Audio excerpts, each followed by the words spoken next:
Hello, people of the internet. My name is Wad Wiswell, and welcome to my tower. Today, I have some fine and lovely folks here with me. Say hi.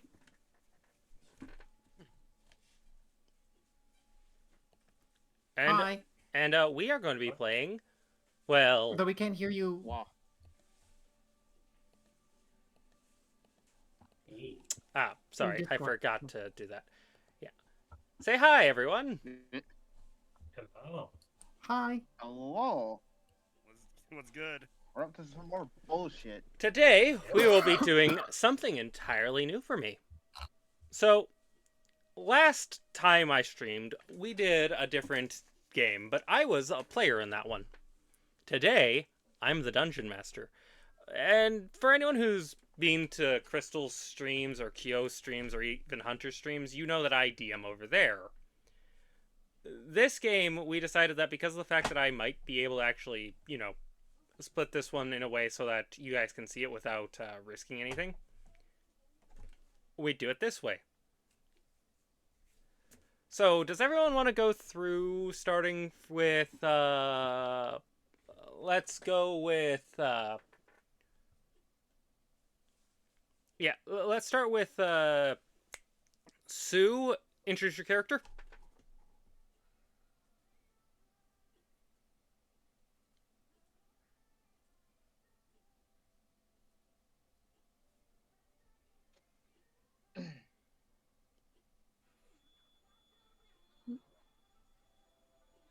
Sue?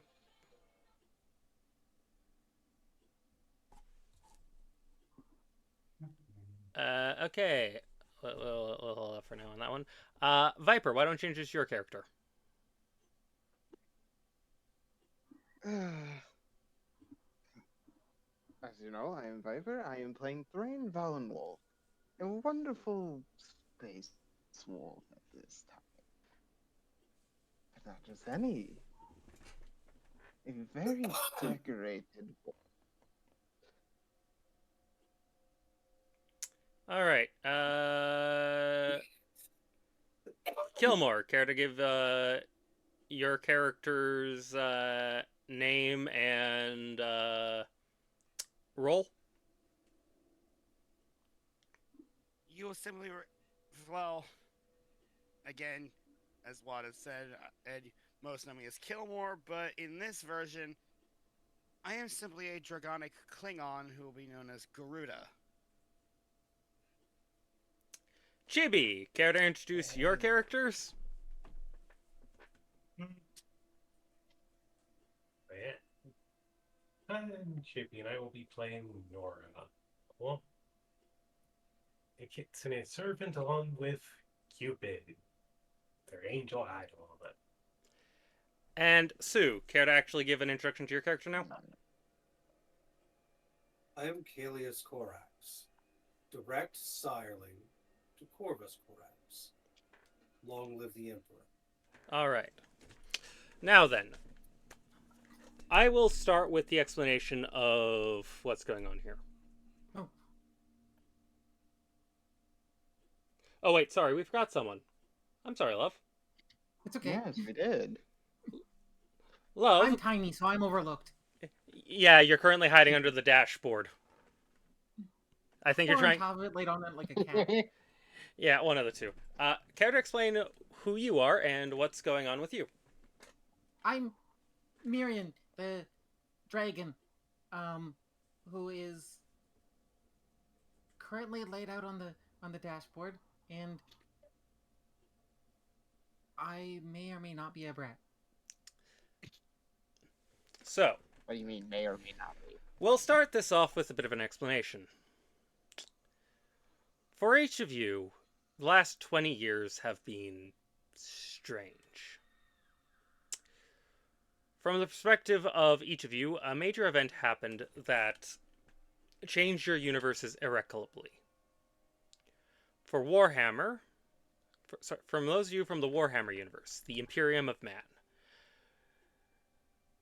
the bastard traitor son, Magnus the Red, opened a portal into the warp that somehow sucked in the entirety of the known universe and spit it out in a completely, well, the known galaxy at least, and spit it out in an entirely near alien area with another copy of the Milky Way literally just right over there. Like, it was just right there. Even the warp in this... didn't have enough Xenos to worry about. Even the warp in this place is weird.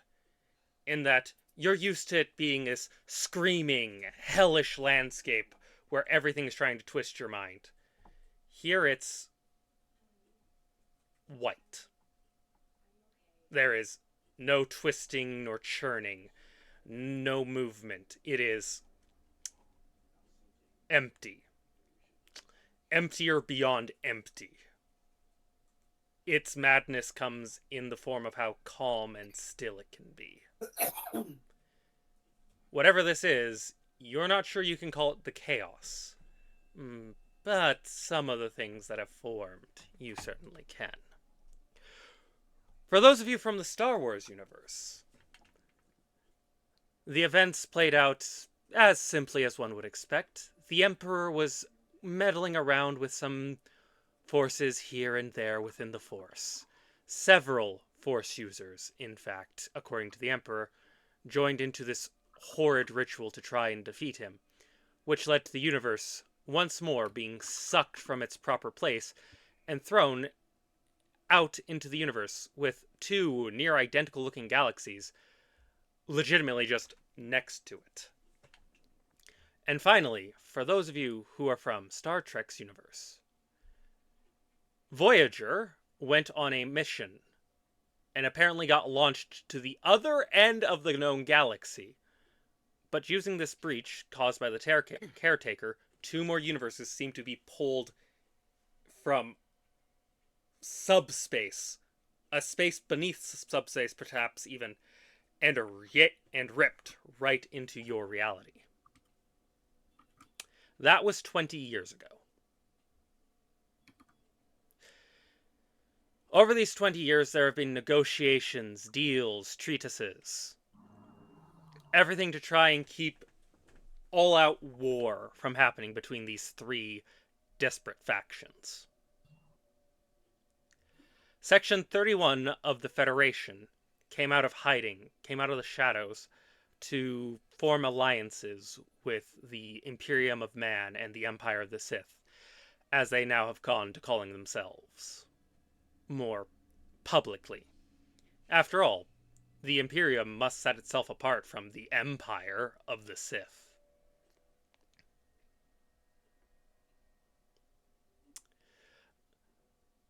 With this realm of logic and slow connection, eventually the alliance was formed.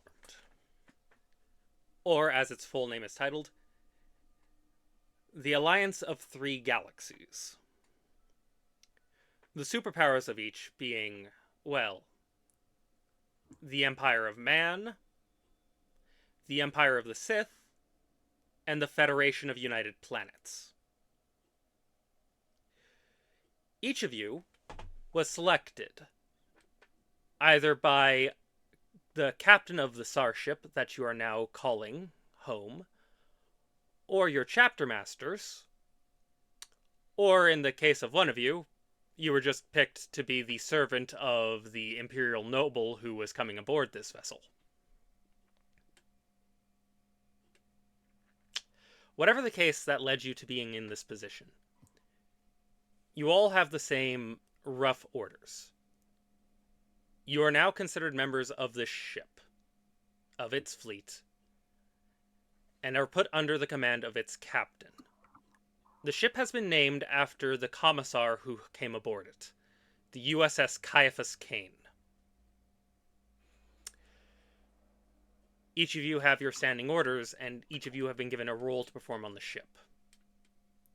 For the Space Marine Scouts, it depended on chapter, and original rank you were being trained for within your chapter.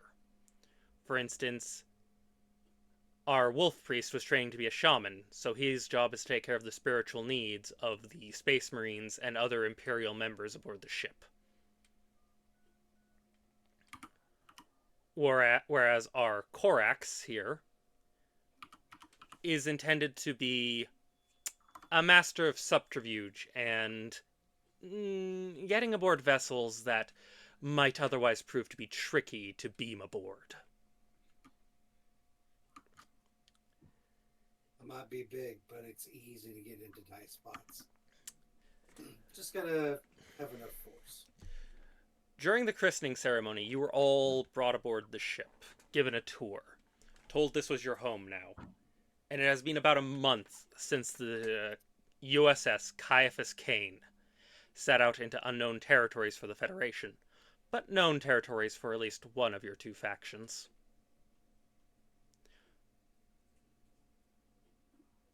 Today, you each have been called to the bridge by the captain, the commissar, and the lord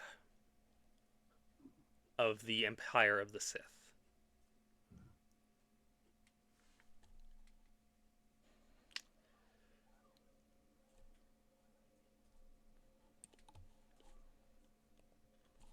Oh,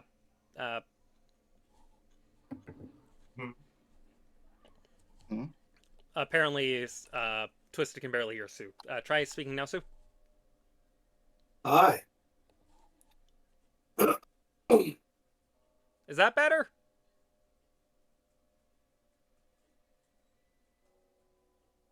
Okay.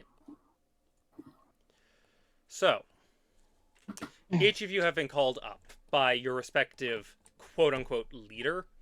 So, the Space Marines, though you are technically under the command of Captain Set, you were called up by Caiaphas Cain, as he is considered the Imperial representative leader. Sorry, the At Imperium least it's not Kata Sicarius. No. All Space Marines on board the ship were scouts when they were brought on board. You were given proper armor and the likes, but you are still considered scouts by your chapters, so that no one was considered a higher rank than another. You've been put under the command, however, of a human, a normal human, from your perspective. It's a commissar. Yes, it is a commissar. Commissar Caiaphas Cain. It's a commissar, that's all I care about. Yeah. Though you are still to listen to orders given to you by Captain Set, as he is, the actual captain of the ship. But you don't necessarily have to listen to Lord Starkiller. Nora, you got a specific request from Lord Starkiller saying, I humbly request my favored servant come to the bridge immediately. And as for our two Starfleet officers, our Klingon-raised dragon and our not Klingon-raised dragon, you got a message on your comm badges by Captain Set. Report to the bridge immediately. Commissar Caiaphas Cain's response for you was, I require Valenwolf and Korax to the bridge as soon as they are capable. I would report to the bridge immediately. I'm not. I am a space marine. I am looking to be deployed and fight.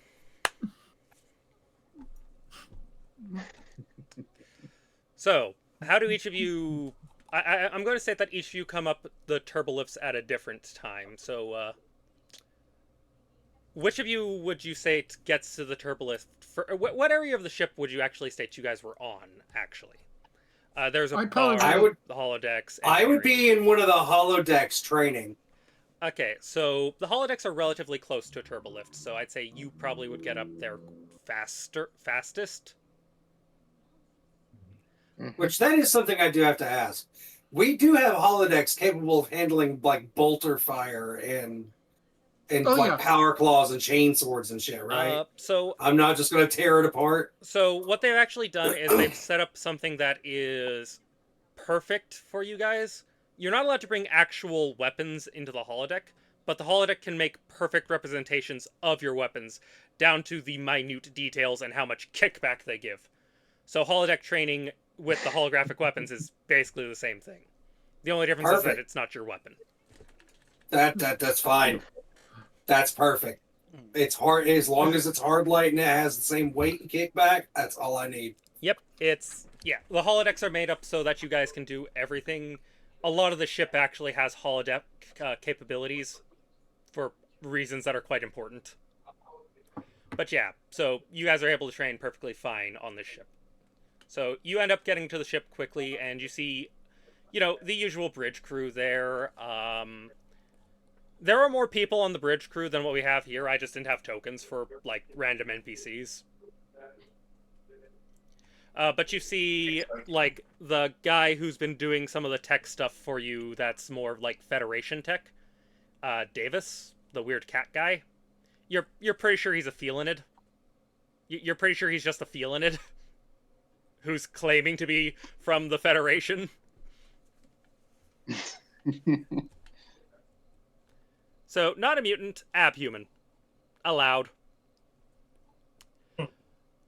You see Blake, or rather, Lieutenant Commander Blake. He is a human. And Lieutenant Commander Timus, who is a Vulcan, but basically the Imperium has decreed that the Vulcans are abhumans. So, fine, you're dealing with this, right?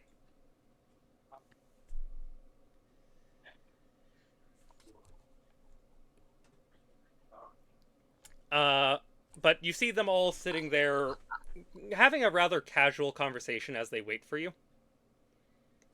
Who's the next one to come up? I'll probably second one to where come would up. like be the where would be like the science department exactly?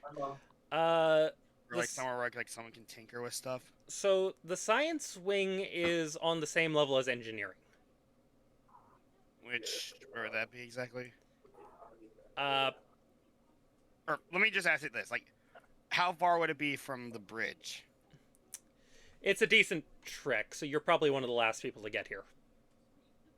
All right, then skip over me. Seraphin, where would you say your character is? I'd probably be in the shuttle bay, working on a shuttlecraft. Okay, the shuttle bay is at the very far end of the ship from the bridge. Yeah. Oh. It's in the ass end of the ship. Yeah, so no. the USS Caiaphas Kane is a Scryer class ship. It's equipped with cloaking technology and was specifically set up so that everyone on board could theoretically learn the controls. So we're all on the same page here. Where would Viper, where would your character have been on the ship?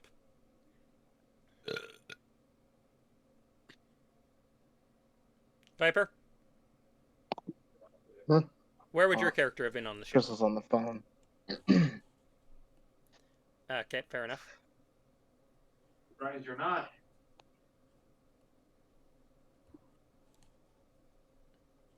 We'll skip over Eva now then. Nora, where would you be on the ship? Probably close to your commander's quarters, I'd assume? Yeah, pretty close. Okay, so you're the second closest, we'll say, to the bridge, so you get up there pretty quickly. And you're going to show up at this hololift as opposed to the other. I'm assuming you're bringing your Eidolon with you. Yep. So as soon as you get up there, Lord Starkiller kind of looks over towards you and gestures for you to get closer.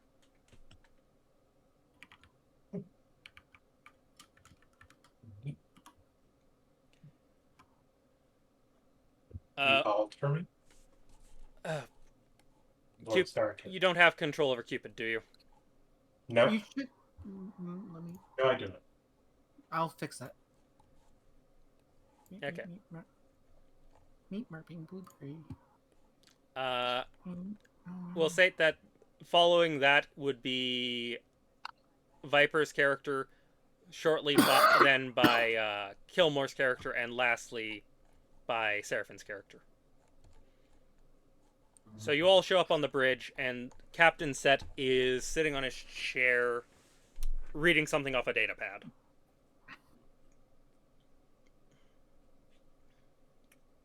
Miriam immediately goes and lays on the tactical console. You immediately get poked by Davis, who is for some reason there. Hi. Hi. After a moment, Commander Set stands up, walks towards the view screen, and then turns around. Ah, good. Everyone's here.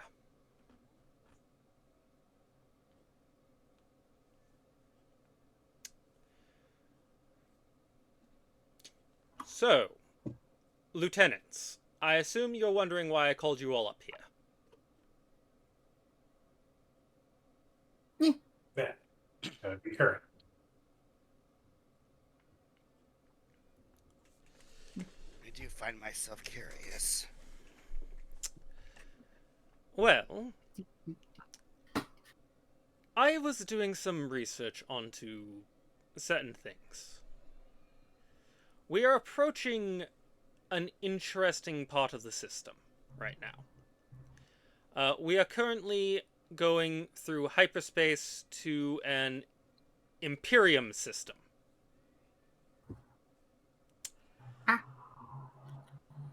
To check out a, well, abandoned station, to say the least.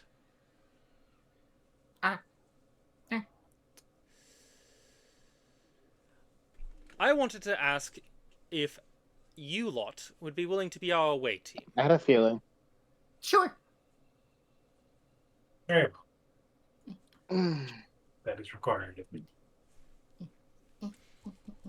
I go where the needs of the Empire direct me. I'll go, because who knows what we could find to be able to help further our knowledge. Quite. I will tell you what we've managed to gather from this abandoned station, however. We have sent a couple probes to investigate the station before we showed up here, before we started way over here. The probes managed to identify this as what the Imperium would refer to as Xenos technology.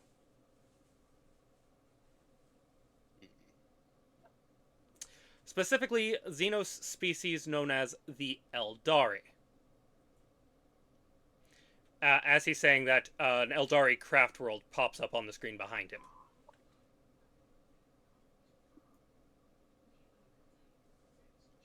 Korax. I am led to believe that your people are relatively aware of this species. Would that be correct?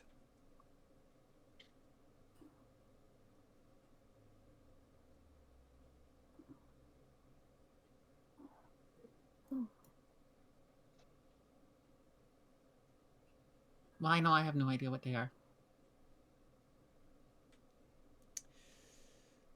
He's a win. Well, and he brings up a picture of an Eldari. Oh, they're an elf. Well, you're a lot nicer than the last person who I showed that image to. They're like, oh, they're like Vulcans, but with more pretentious ears. And then you just hear Blake just say, I'm not fucking wrong.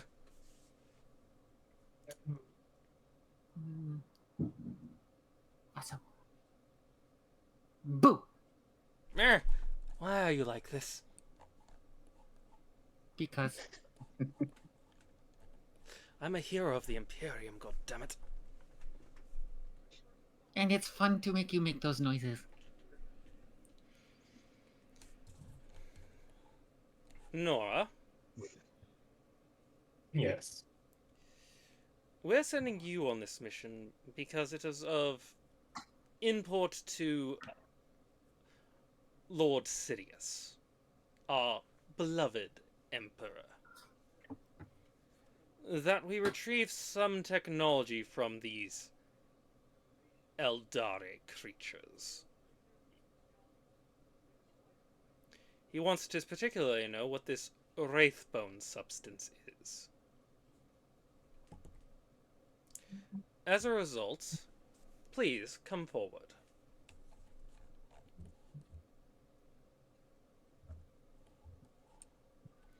And he'll stand up from his chair pulls something from his belt, which you immediately recognize, Chibi. You've seen him pull this thing from his belt several times, or a version of this, and he hands it to you. A Okay. Shoto saber. You'll use that to cut us a sample of it. Understood. So, And Kane speaks up. As for our Imperium members, though we are still of the nature of dealing with Xenos in the appropriate way, the Emperor has agreed that learning more about the technologies of our opponents would prove beneficial to the Imperium at large. As a result, you lot ought to get as much information as you can from this and destroy any resistance that you might find along the way. Am I clear on this? Korax?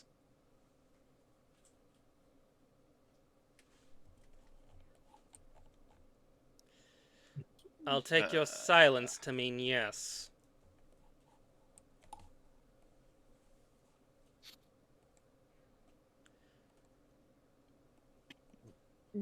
Are there any questions? No. I have a question. Puts her claw. oh dear. Yes. Starkiller looks at you. Yes, tiny dragon creature. Why is he so fun to startle? Pointing at Kane. Because he makes a deliciously easily startled noises. I mean, all I have to do is, and he just raises his hand. You immediately see Kane just flinch. To be fair, though, he did watch me take out an entire squadron of his men just by pinching my fingers. So, in delicious irony. Well then. And he sits back down. Now then, do you need any other special tech from the Empire of the Sith, your Imperium of Man, or Starfleet?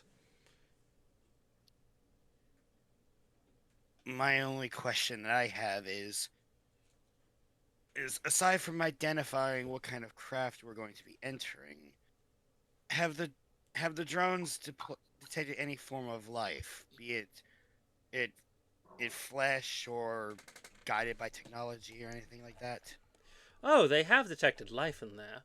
But it seems like it's life the Imperium put there. The Imperium discovered a very fascinating creature that your commander actually has one of. And on screen comes a small white creature that looks almost cat-like, but without ear, like a mix of cat and axolotl for its appearance. Oh, lovely, that little thing. This is a moopsie.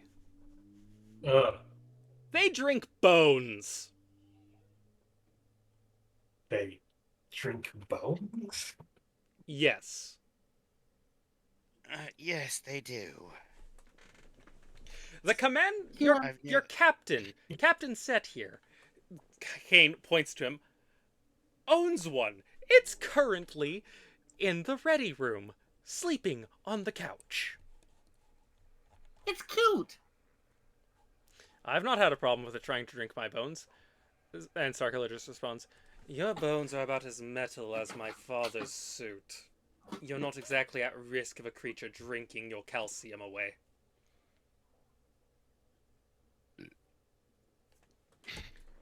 Anyhow, outside of the copper-based life form causing us immeasurable questions, you've got your orders.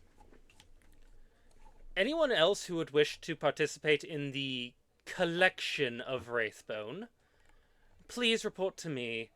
I have several cutting implements that will allow you to get some of it. I will partake in collecting a sample if I'm able to keep at least a small sample for my own study. I have no qualm with you doing as such. Nora here is the only one who is required to bring me the sample. I am asking if any of you would like to bring some of this as well for your own personal researches. Such as your tech priest on the science deck for you two space marines. Yeah, he's fun. At least the one who decided to go with proper augmentations and not whatever that weird stuff that he came on ship was. The older one is a bit of a headache for me to deal with personally. They're an oddity, sir. In the nicest way. Nora.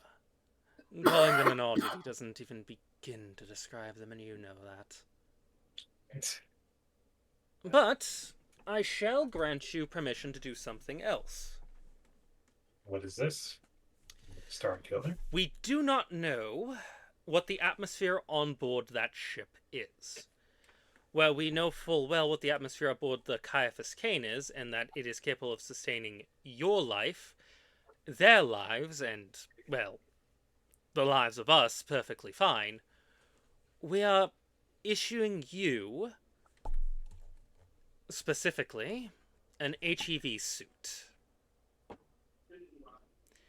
The others already have their HEV suits issued, but as you are not normally a member of away teams, we had to make one custom for you.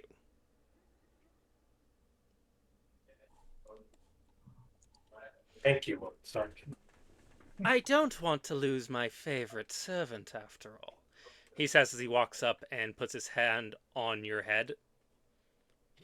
He treats you more like a pet than he does a person. You know this. So he's basically just kind of petting you right now. Yeah. Yes. Oh, and do be sure to come back in one piece, or I will ensure that whatever cloning facilities we have to bring you back with, make sure that it is not a very fun process. Understood, sir. I'll make sure to come back in one piece. Good. And if you do die, but it is for a noble cause, well, again, we'll bring you back. But I'll make sure that it's as pleasantly as we can. After all, if you die in the name of our Emperor, or this alliance, that's one thing, but dying by being stupid is another. Understood. Now then, he says as he walks around the bridge towards the Space Marines. You two, large ones. Adeptus Astartes, I believe you introduced yourself to me as? That would be correct. I have a small request from you two as well. If you'd be willing to humor me, that is. And that would be? Well...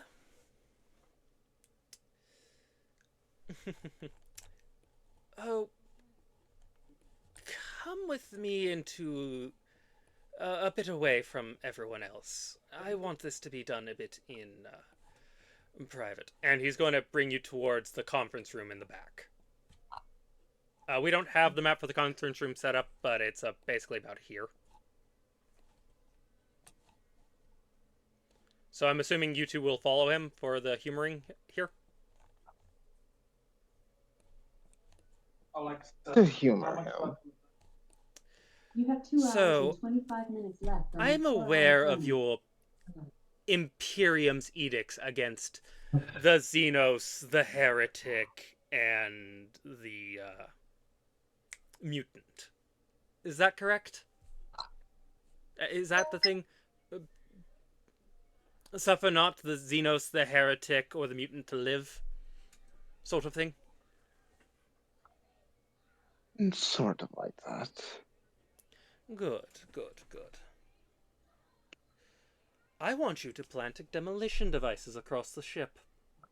Not this ship, but the Xenos one we are going to be approaching.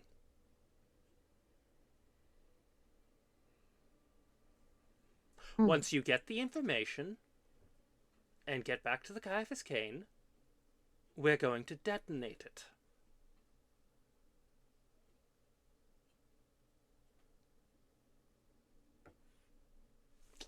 Does this sound like something you'd be willing to humor for me?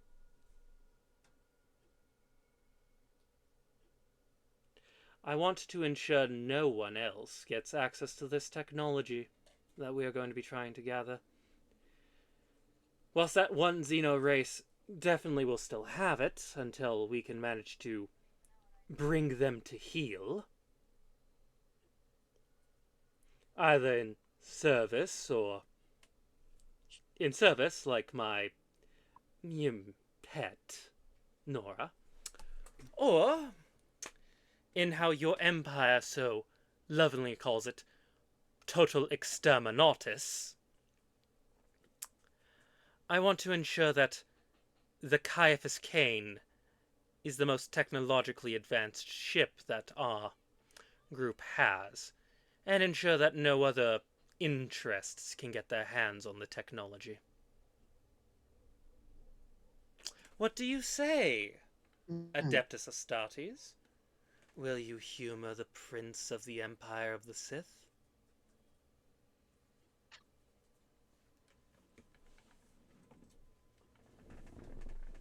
What do you think, Corax?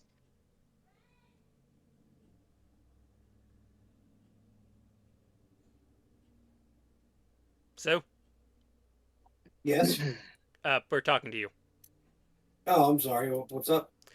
You've been pulled aside by the Prince of the Empire of the Sith, you know, the one guy you don't really have to listen to. And he's making a request of you to, whilst you're on the ship, plant powerful explosives and have them detonate once you've gotten all the information you can from the ship. And, you know, gotten back to the Caiaphas Cain safely, obviously. Because he wants the Caiaphas Cain to have this information and the technologies that you can salvage and ensure that no one else can get it.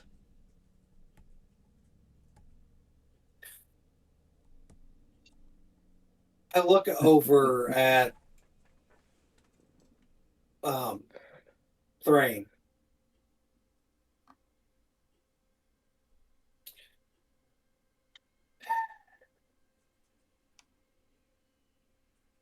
What do you think?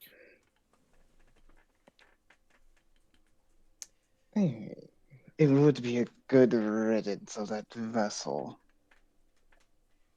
You know I don't like the very much.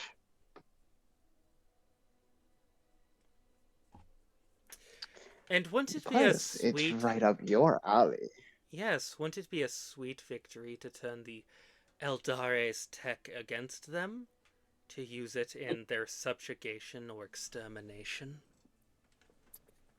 You naive man-child.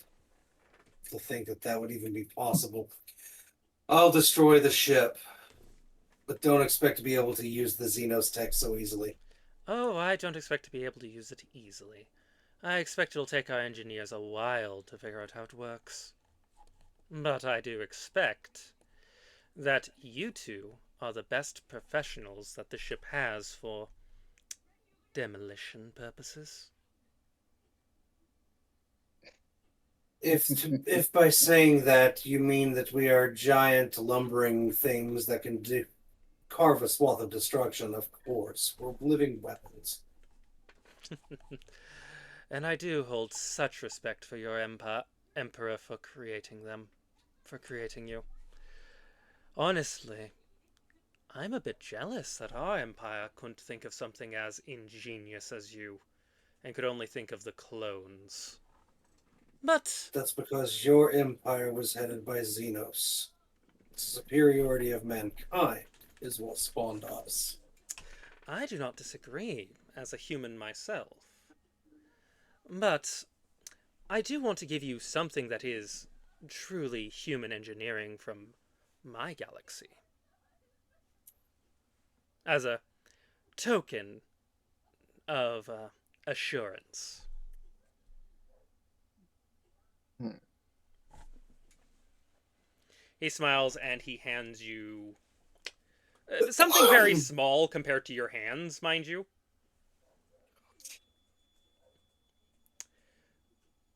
But you turn it on and it is a blade made of pure plasma.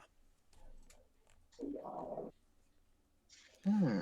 I reinforced it with metals that we were able to replicate from your world so that you wouldn't have to worry about Kirby. accidentally crushing it. But I made it myself with my own hands.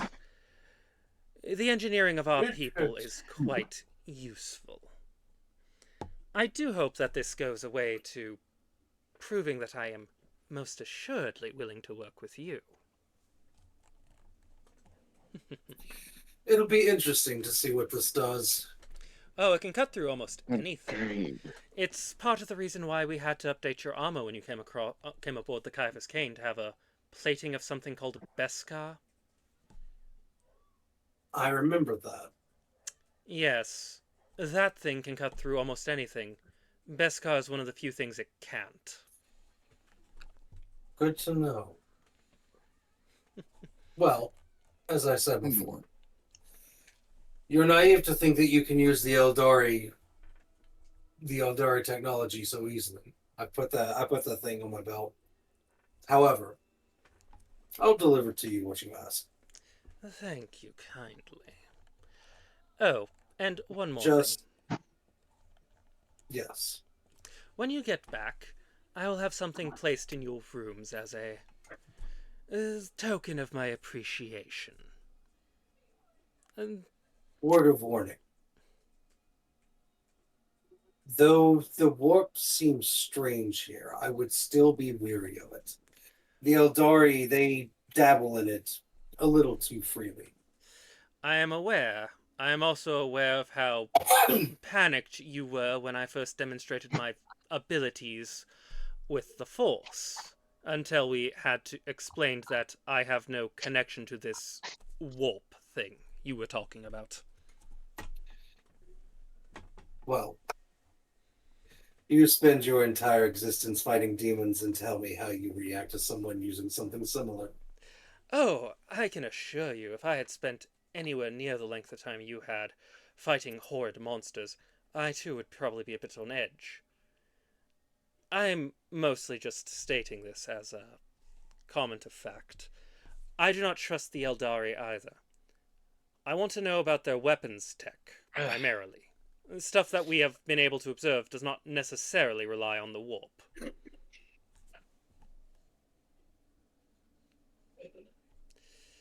And we know that this is Eldare, not Drukare.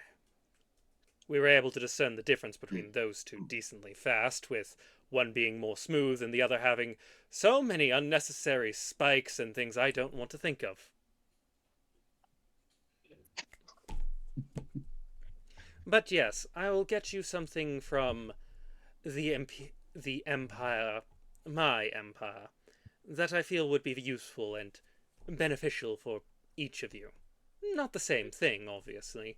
I highly doubt the needs of a wolf priest are going to be the same as one of Korax's most elite members. Correct? Correctly. That is correct. Good. Now then.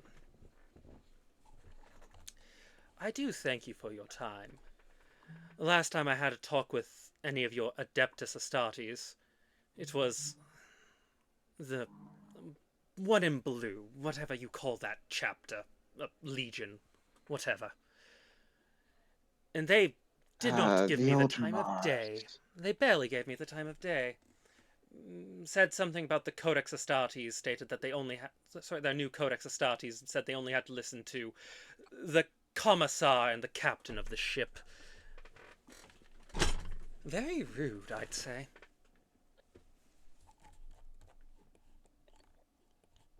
but I trust you will not disappoint. And with that, he'll lead you back to the bridge and take his seat again.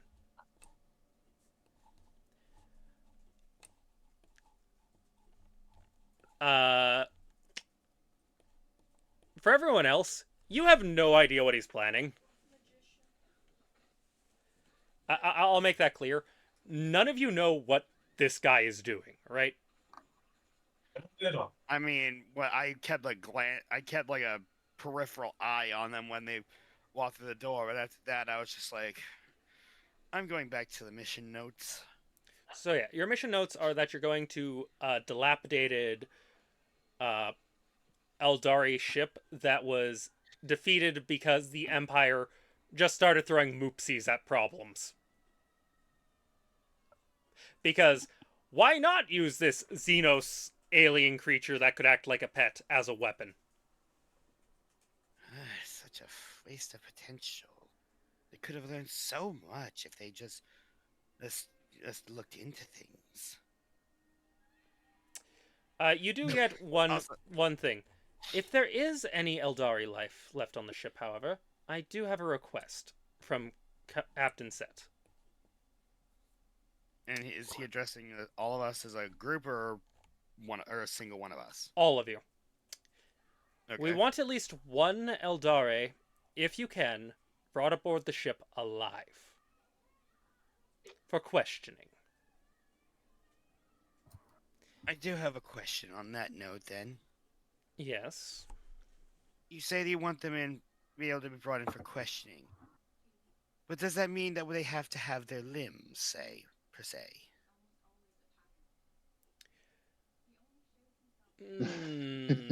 Technically not, but I dislike the question on principle for the nature of... Oh, no. I'm just most questioning, like, can we disable their limbs so they can't flee from us? I mean, you have phasers, set them to stun. We have that, or I have so many solutions that we could use that would be a lot, that wouldn't damage limbs per se. Look. I don't care how they're brought in as long as they're alive and I can question them. Or, rather, so that Kane and Starkiller here can question them. Yes. Alright then. Yes, I would quite like to spend some time learning about these Eldari creatures, if any are alive on that ship. I can just sense Viper internally seething right now because I'm pretty sure he knows the voice I'm using. Now then, are there any questions? None that I have. No questions at this time. We will be at the location in a few days. That gives you plenty of time to prepare. Correct? Yes, sir. That would be great. Good.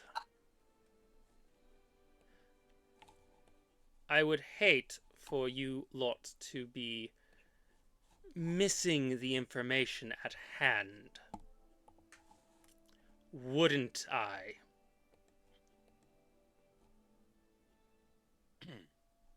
Yeah.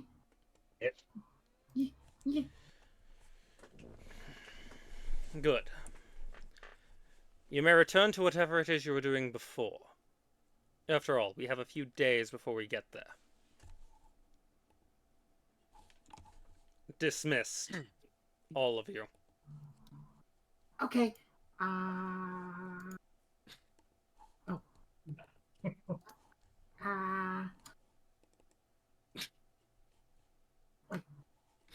I'll go back.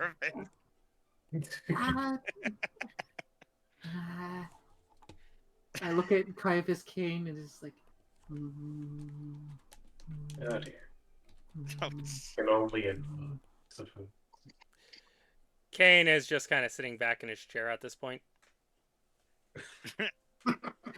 And suddenly there's a dragon on his head.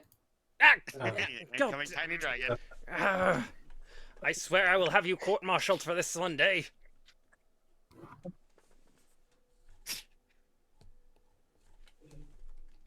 I have a question, real quick.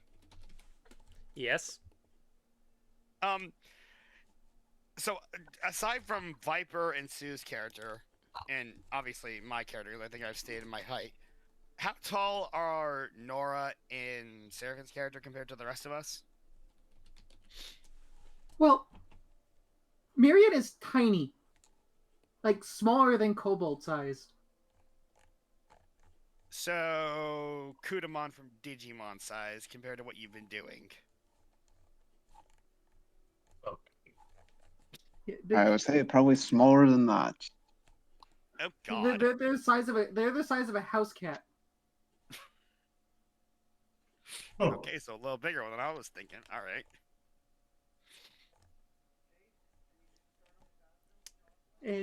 But they have wings.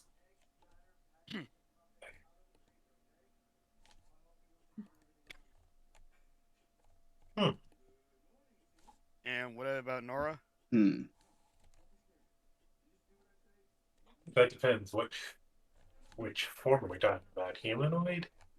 Your base form for now. We'll worry about the fused form later.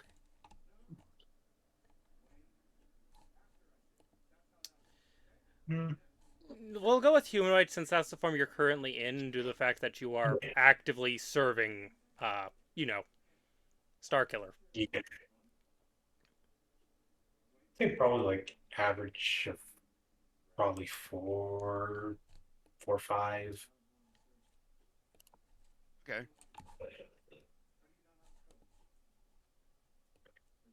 Checks out. What is that supposed to be? Checks out.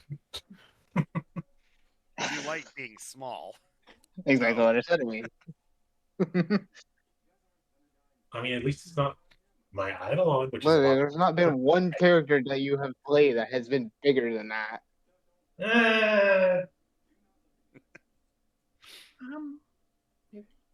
Depends, technically. Anyway. That's besides the point.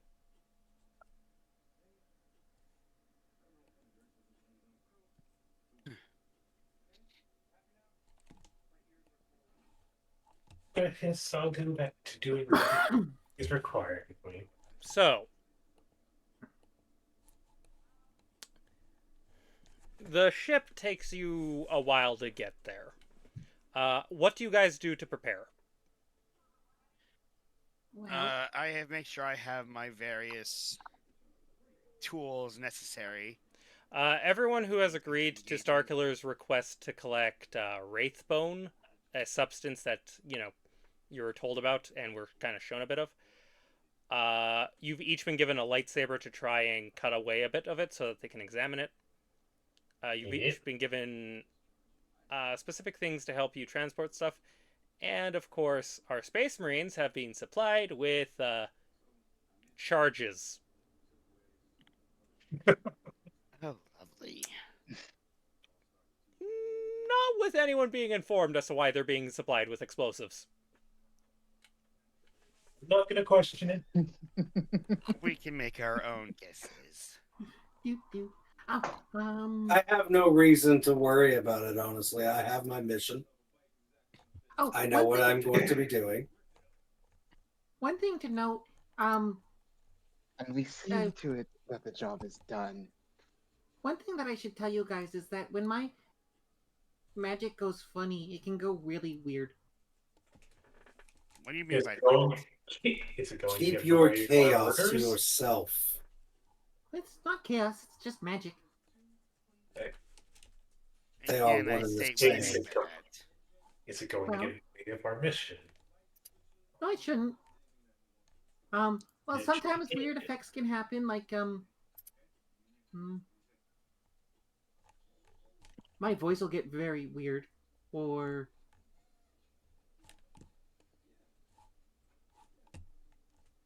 I can get tired, or I summon barriers out of nowhere. Sounds like chaos to me. Yes. All right.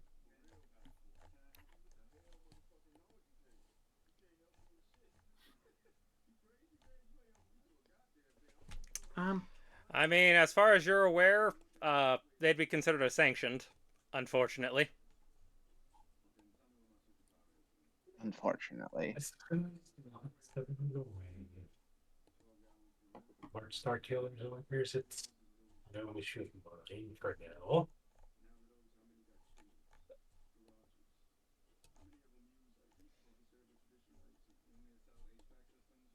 Lord Starkiller is acting as normal as you would expect.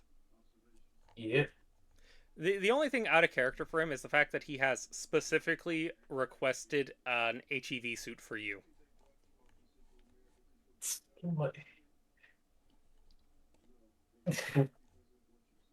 Are you okay? Yeah. Something basically just running through your character's mind. Pretty much. Care to share what the thought process is?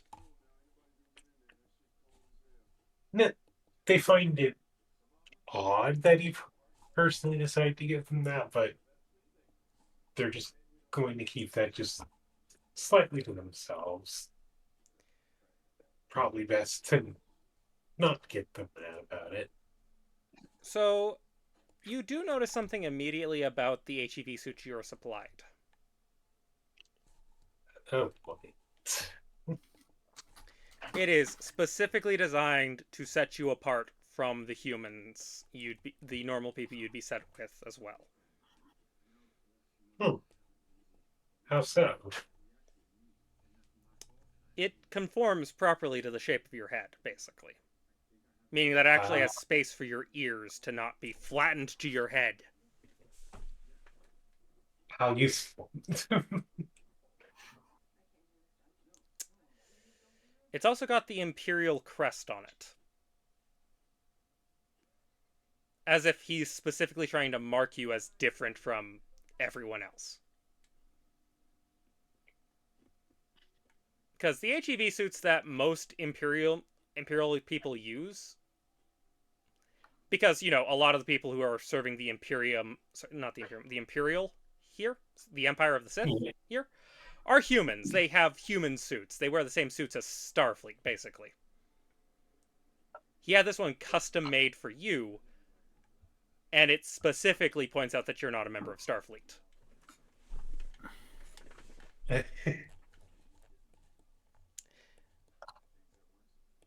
Yeah. I suppose we'll just have to deal with it.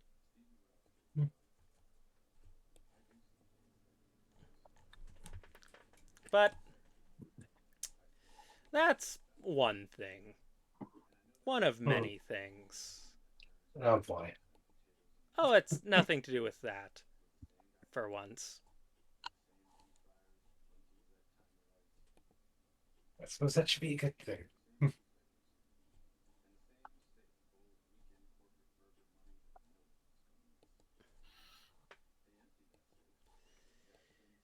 Yeah, it definitely is a good thing.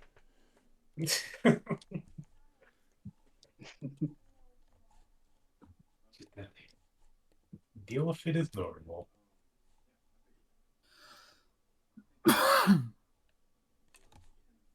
Not sure how easy this mission will go with working with Space Marines, but it'll be something new. Well, I can say one thing for certain. You guys get there, and you're brought into the ship eventually. Like, you get to the transporter room and you're beamed to the ship.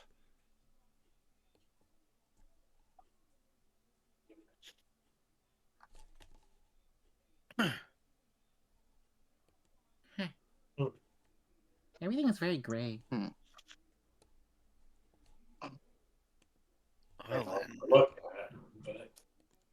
This is a proper Eldar ship. It is completely empty, though.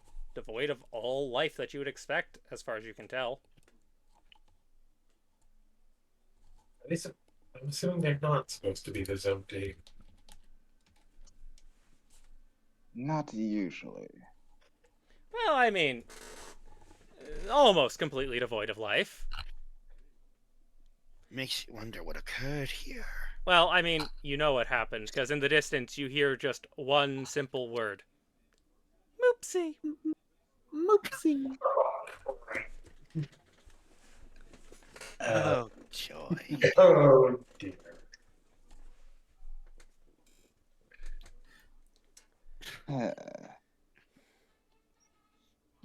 Followed by someone yelling.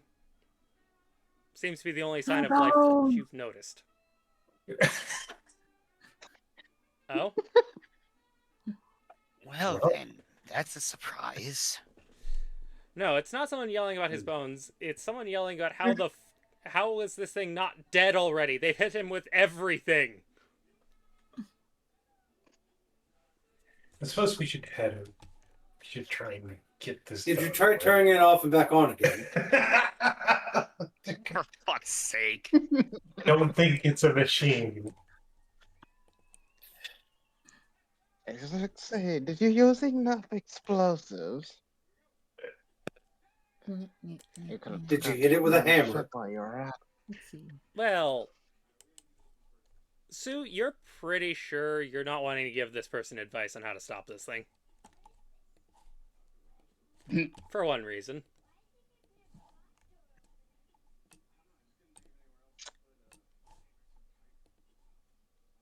Well, I don't know about you lot, but as much as I would love to hear the anguished screams of someone, I'm pretty sure we should find out who that is and see if we have to bring them in for questioning.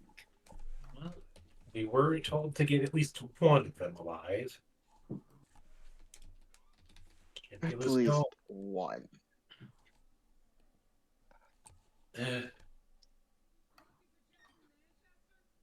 One's easier to deal with than more.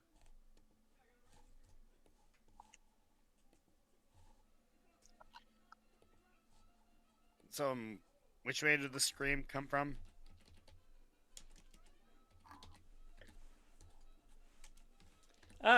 It's rapidly approaching you. Oh, Oh, great. well, Um, seems like they're coming this way instead.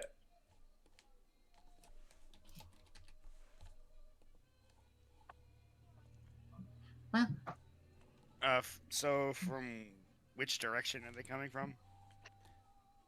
It's hard to tell because of how echoey the ship is. hmm. Okay. And I guess my next question before we move, I guess, in some chosen direction, do we notice anything about the immediate area other than just how bleak and gray it looks? There are a lot of piles of clothing on the ground. And going to assume these are the victim of this loopsy. Probably a safe And assumption. aside from the clothing, I'm assuming it's just clothing and not any other piece of like what could be technology or anything like that. Oh no, there are pieces. There are weapons scattered across the ground, armor, what you think is dried meat. But Well, I'm going to be picking up a few of the weapons and armor.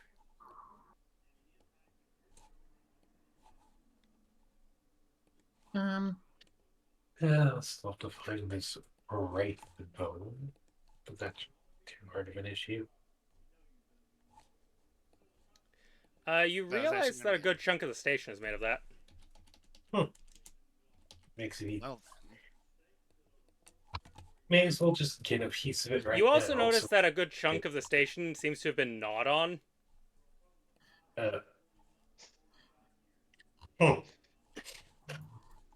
I'm going to. Well, then I'm going. Before we move on, I'm going to at least get a piece from a section that's not been gnawed on. Same. Gonna get. But yeah, as you go about though, eventually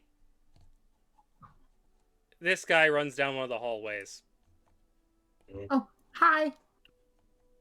and then stops when he sees like a space marine, two people in Starfleet uniforms, and a person from the Imperium. So not the Imperium, the Imperial, the Empire of the Sith. Just, you know what? I'll ask questions about why the fuck you're here later. What the fuck is the thing that just ate everyone on the station? A moopsie. I feel I should be concerned that you know what that is. That won't be an issue. He then just looks at you, at the two Space Marines. Why are there two Space Marines here? Don't you normally come in hordes of 6? Well, there's 4 of us. Well, 5 if you include. Fair enough. Either way. Actually, no, I can't just handle it. Why are you on this station? I would have assumed the Imperium of Man would have just blown us up with one of your exterminatus rays the moment they found a craft world. Well, this isn't a mission from the Imperium. I don't think they need to know that. I mean, that explains why I still have my teeth. I would have assumed that these two would have started beating me to death already. For now. Let's just take them already. But we can maybe. Would you rather the Moopsie Act come and get them? Oopsie. Right. I just happen to glance up and see it. Oh, Oh no! Right gee. there. Well, isn't that just swell? Ah, okay. Okay. Is it on the wall or is it on Thrain's head right now? Neither. It's on the roof above him. So it's pulling a goddamn spider move and it's on the ceiling. That's something moopsies can do. Yeah. Well, that's Yet horrifying. Okay. Chat sees a black screen right now because apparently things broke. Oh, oh, Oh. lovely. you should be able to. I fixed it. It broke because of me constantly switching between windows, basically. Ah. Don't worry. And me quickly getting up these tokens. Moopsie. So yeah, you look up. There's a Moopsie standing on the roof above one of your Space Marines. Waves. Is the thing intelligent enough to know that? You're waving at it. Well, I mean, it kind of crouches down and starts to wiggle. Oh boy.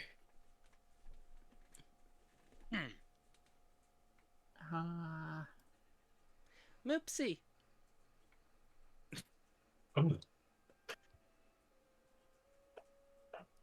You know, I suppose none of us brought any kind of containment for it. I don't know if y'all want to contain that thing. I'm getting what's required of me. Well, That includes the unfortunate last survivor, I suppose. Well, the last thing we would want is for the thing to jump on us and attack us or our guest. So I'm thinking of any measures to keep this creature from attacking us. It jumps onto the railing right next to you, Kilmore, and starts eating it. Yeah. Well then. Moopsie. Oopsie. I don't know if you can understand us, but we're just going to go. You can eat whatever you want, just not us.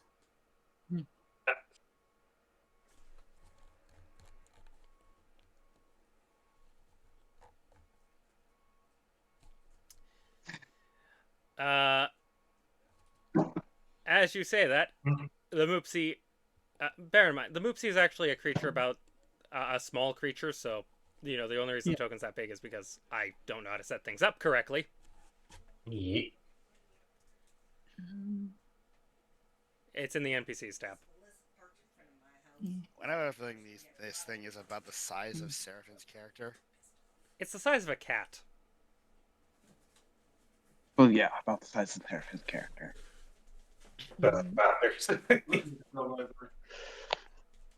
That's some good old pizza dough. But, Seraphine, Yep. I'm going to need you to make me a reflex save. Oh, Oh dear. Okay. Oh, have fun. have fun.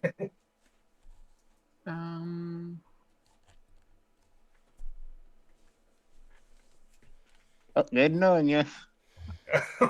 Oh, no.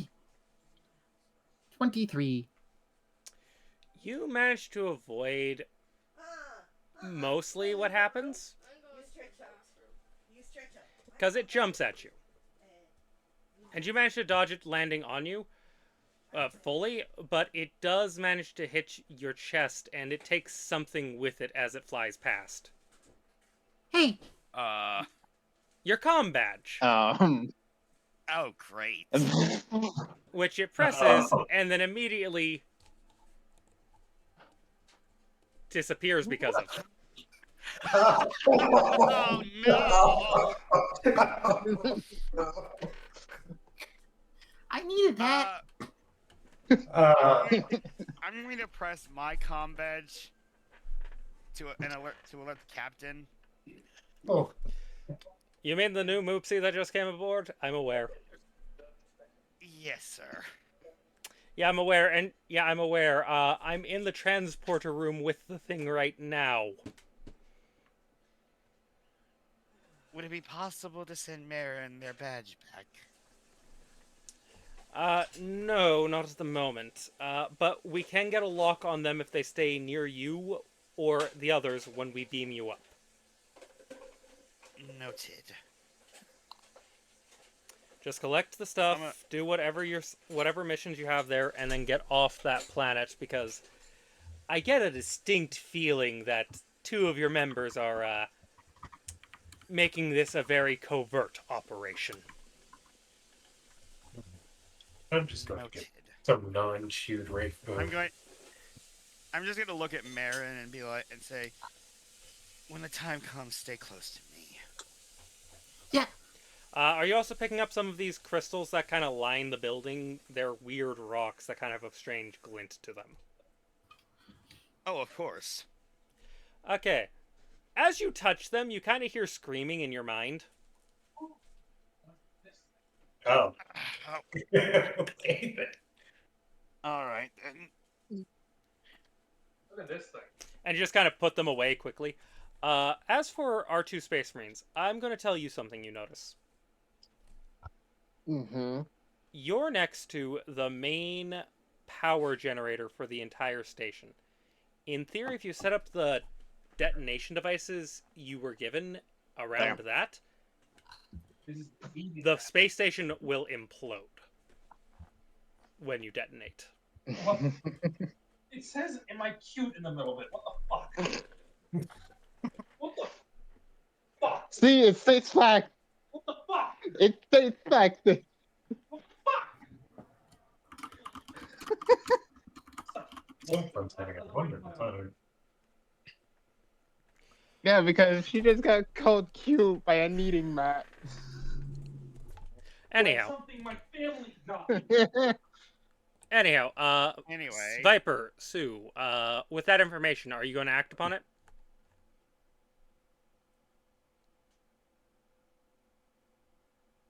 I'm going to start placing the charges on it. All right. What about you, Sue?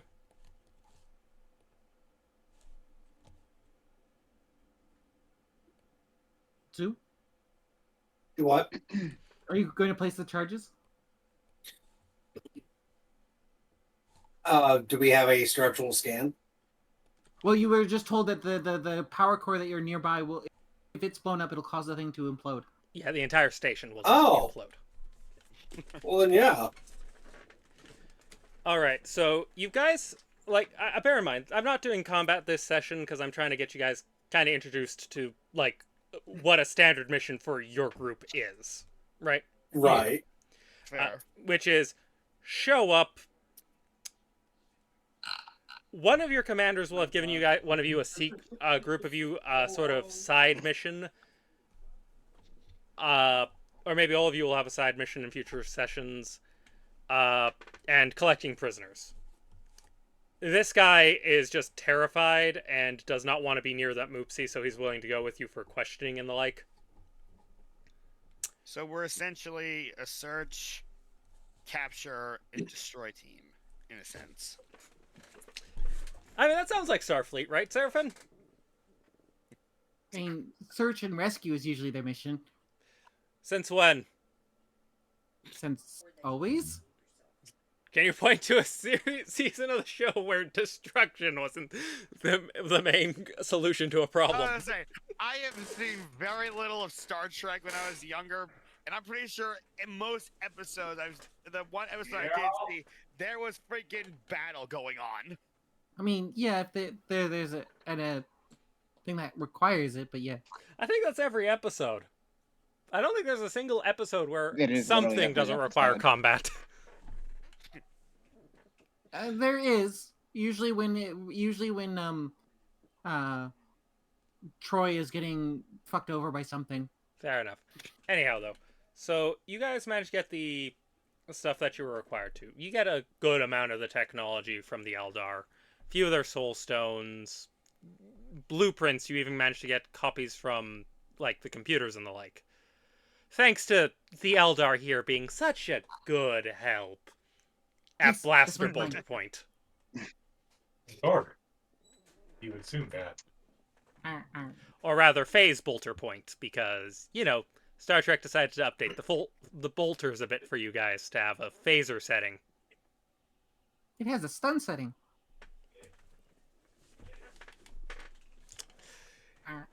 It's strong enough to take down an elevator. It's a warp grease with a bolter. But Dance, a- dance, dance. after that mission briefing, and I will have Seraphim help me later with setting up, you know, the bridge more of the areas of the ship. You guys are brought on board the ship again. And you're not beamed to the transporter room. You're beamed directly to the bridge. Okay. Wonderful.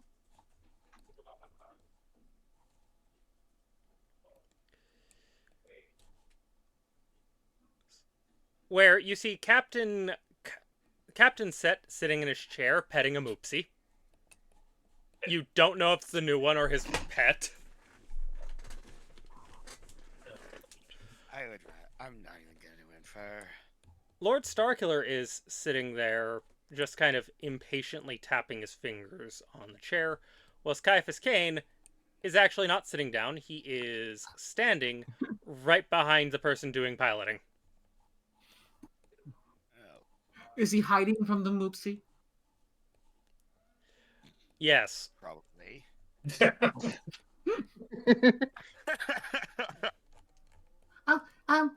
Mr. Moopsie, or Mrs. Moopsie, can I have my combat back?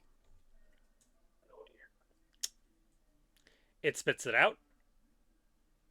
Thank you. Picks it up, goes over,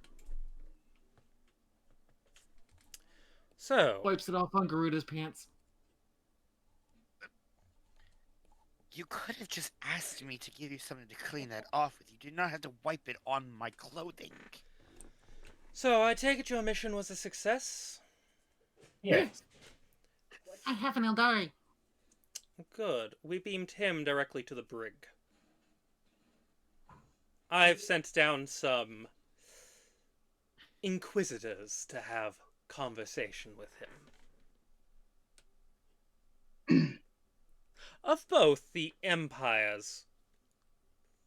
Remarkably, the Inquisitor from the Ordo Xenos was very happy to be able to work with us for questioning.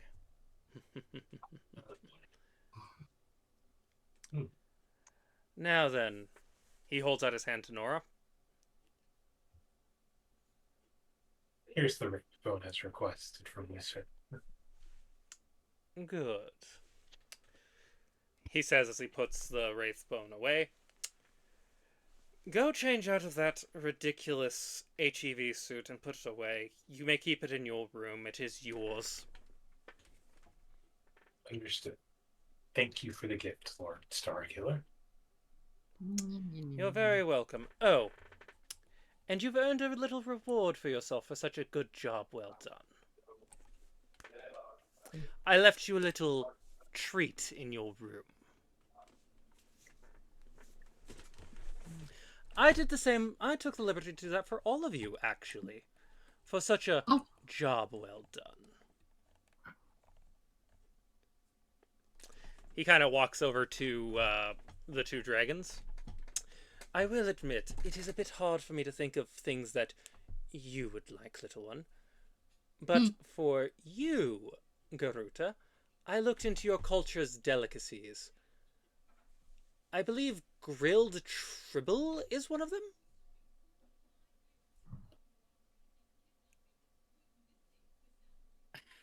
So I had that made for you. It was really not hard. There's apparently a small infestation of tribbles on one of the decks. Well then. They don't like Klingons, apparently. No, they do not. But you get to enjoy a nice meal.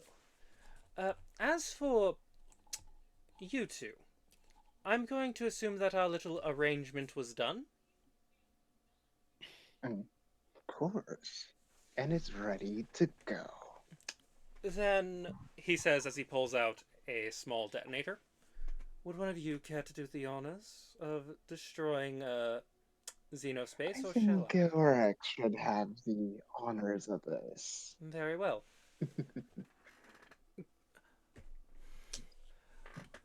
Lord Korax? Aye. He hands you the detonator. Would you care to remove the issue? I take the detonator and just hit, like, unceremoniously just hit the button. And you watch as the Eldari station just kind of gets sucked into a vortex and is destroyed. Wow. Wasn't that a shame? Another Xenos installation just mysteriously disappeared. I know. Such a It is disappointment. that. Good thing we managed to get. Good thing the Federation managed to get as much information on it as they did with those probes and what you managed to collect. Otherwise, we might not have anything for study to see if there are any weaknesses that can be exploited to bring them to heal. Agreed. I like the way you think. Thank you, Lord Korax. I do hope that we get to spend more time together. Maybe I shall take you to the 10 Forward later and treat both you and our wolf priest friend here to some properly synthesized alcohol for space marines. I just look at Thrain, and while you cannot see my face behind my mask, you know I'm grinning ear to fucking ear at the prospect of proper alcohol. Oh, for fuck's sake. Like, you Brain can is doing tell the he's exact same thing. like, I'm going to point this out. You two know he's trying to bribe you so that you're willing to work with him more. But he's doing a good job. Yeah, like, he is not being subtle about it, but he wants you to know that's what he's doing, it seems. Because, You know what? Promise of good alcohol, that's really all you needed. Oh, for God's sake. oh, That cleansing Xenos, having good alcohol, and cleansing Xenos. That's a good way to get to my to my heart. oh, as for those little gifts I mentioned before, they should be in your rooms. Mild side grades or upgrades to your weapons, whatever you'd prefer to call them. I thought that they'd be very useful to you. More useful than the compared to your hand-size, dinky little pocket knives I gave you. I'm sure I'll still find a use for it, but appreciate it. I'm positive you will. It makes a great letter opener. I just kind of grin. Like, I pause and grin as I get a nasty fucking idea for the next time I find a Xenos. So I'll describe what each of you find in your room when you get there, real quick. We'll start with Nora, since your room is arguably the closest. Since you Take sleep up an entire fucking elevator. Yeah, since you sleep immediately in the room across the hall from your lord's room. Yep. You walk in, and it's almost shocking, the actual thing he gave you. Because what kind of things do you think Nora is used to getting from, like, Lord Starkiller as rewards? Because you know full well he likes giving rewards for doing a good job. Because his entire motivation and thought process is that if he's rewarding you, you'll obey him much easier. Yeah. He believes obedience is bought through generosity and manipulation. Yeah. That just sounds like generosity with extra steps. Literally. That's pretty much what it is. Pretty sure. But what kind of gifts do you think he normally gives you? Bearing in mind, he definitively sees you as beneath him. Not just as, like, oh, you're my subordinate. No, you're decently sure he doesn't even see you as a person. You're a pet to him, and you know he calls you that behind your back. Yeah. And sometimes to your face. You just get used to it. To be fair, when he can legitimately snap your neck from 10 feet away. Yeah. Yeah. I'll probably just... I don't know. Probably not. Something not... It's probably like that it's probably like a treat, like a little bit of food here or there, right? Yeah. More than your standard rations. Pretty much. Something slightly nicer, but not that much different. What he Like a little supplied like a you little with mint. right now appears to be a comm badge. Like, bear in mind, he had to call your actual room for you to know that he wanted your attention. This is a comm badge, and he stated that these are only given to the crew and people who are aboard the ship. Very explicit wording there, right? Yeah. Oh my god, he called you a people! But think of it now. Dobby has Always received on call, socks! even more. Okay, Sue, fuck you. Fuck you, Sue. With it is a small little note on a data pad stating, "Though I still appreciate you being my servant, I need you to be able to perform more roles aboard the ship. So I'm granting you a bit more leeway. Consider yourself Oh an my God. acting ensign now. And Oh my god. I've also gone through the liberty of getting you a proper uniform for the ship. Be sure to wear Dobby it. has received clothes! Sue. I can't help It's it! over. I can't help it, I'm sorry! It just... You little shit. Good lord. For Garuda and Marin, what you received is a bit different. It's food. He left you food in your rooms. Oh, For Garuda, it's roast tribble.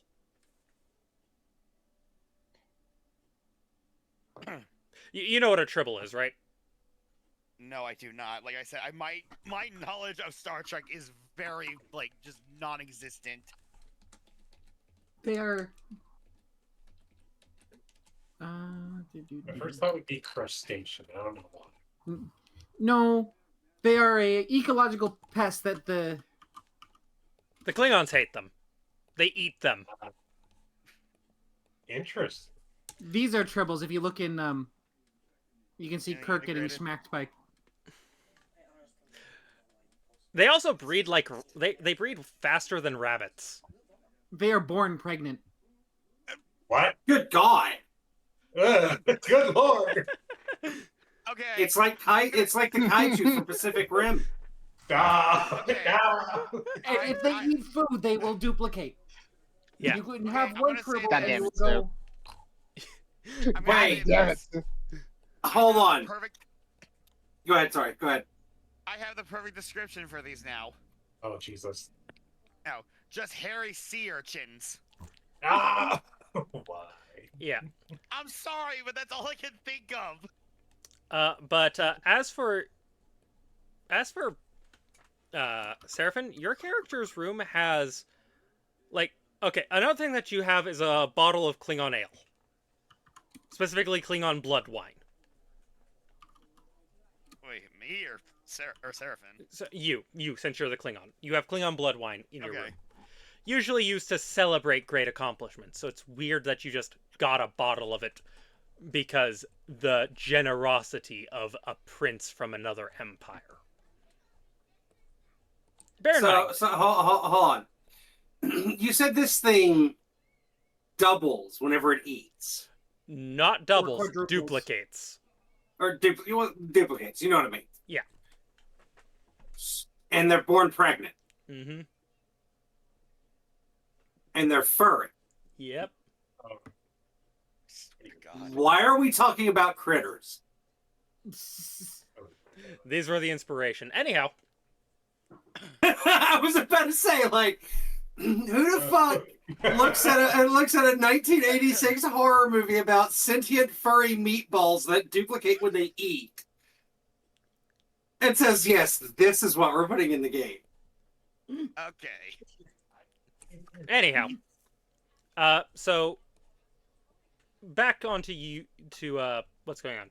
As for Marinin, Marin, you have a bowl of Vulcan soup and a cup of Vulcan tea. Yay! Ow. And now on to our lovely, lovely Space Marines. We'll start with Yusu. What would you say is the primary weapon of Celis? You mean Kalis? Sorry, Or Kalis. Kalius? Yeah, Kalius. What is Kalius' primary weapon? His primary weapon, it depends on if he's ranged or melee. Ranged, it's just your standard bolter. Melee. His melee. Weapon. Melee, it is power claws. All right. And Viper, what is Theron's? I am not good at pronouncing names. What is your character's primary melee weapon?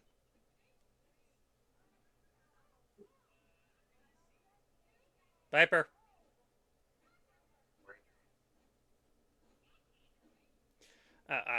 I'll get back to that. Is his stuff doing stupid again? It's Might be. Well, it's possible. But Sue, when you get there, you see this weird device that looks like it's the, guarding for a set of power claws. Mm-hmm. It looks like it's perfectly functional. And then you activate them because they have the little activation switch that you're used to for power claws, right? Right. And power claws are like 3 claws, right? Or is it 4? I can't remember. Power claws are like it's 4 claws and a thumb claw. It's 5. Okay. Yeah, so 5 claws of pure plasmic energy come out. Proper size for power claws.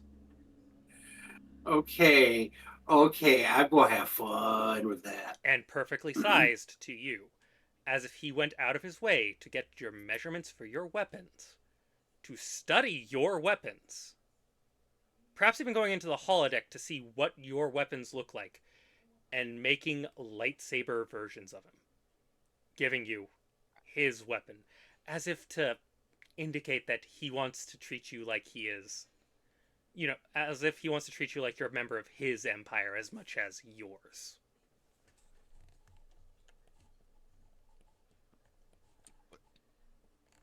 Uh-oh, the scientist brain in me is freaking spinning. Yeah, I'm having fun. Yeah. White claws. Mm-hmm. Damn it, Seraphin! Here's the thing, though.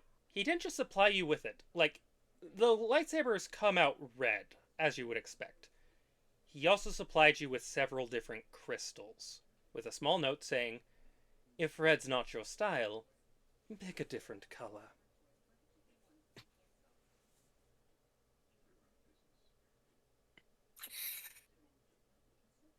Hey, what?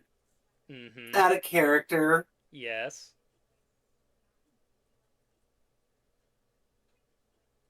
Is there a dark blade kyber crystal? There's not necessarily an exact dark blade kyber crystal, but he did provide you with a strange silverish kyber crystal that, when you put in, has a black core with a white glow around it. That's dark blade. That's what I was talking about. Yes. Gimme. That's what I'm putting in. Hey, Sue, I'm gonna DM you something real quick. If Okay. you don't mind. Sure. Here's the thing, though. He only gave you enough for these power claws to go onto one hand. As if, That's fine. you know, as if wanting to make sure that you could still have your other kind of power claws equipped if you wanted them. Mm-hmm. He did the same thing for Thurin as well. His favorite melee weapon, taken from what he uses primarily in the holodeck for training, made into a lightsaber format, with different colored crystals to fit whatever want he might have. Up, and there's Viper. Yeah, computer black screen. Hello, Viper. Welcome back. Duh. So, what is your character's preferred melee weapon?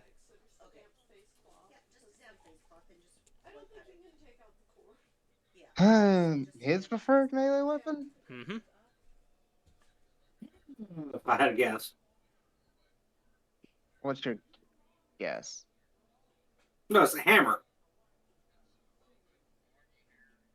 You know me so well. Well, you don't find a hammer Oh, that's sitting on your giving me desk, idea. unfortunately. You find a great axe sitting on your desk, or rather the handle for a great axe. That, when you turn it on, is a plasma blade, with several different crystals telling you to pick Ooh. which color you want if you don't like red. I'm gonna have to. Hey, Viper, you and I are gonna have to have a talk later. Because I've got an idea for you. Oh my. You know Like- I always love ideas. Like, it's very clear what he's doing. He's trying to make it so that you guys are willing to serve him as much as your emperor. Or maybe less than your emperor, but certainly as much as your commissar here. He's clearly very annoyed by the fact that, like, people like the, fucking...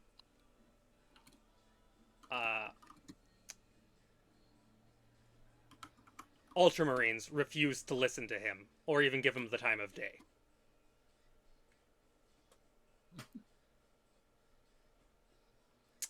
But we're not done with session I- here. No, that was just a No, we're taste of not. things.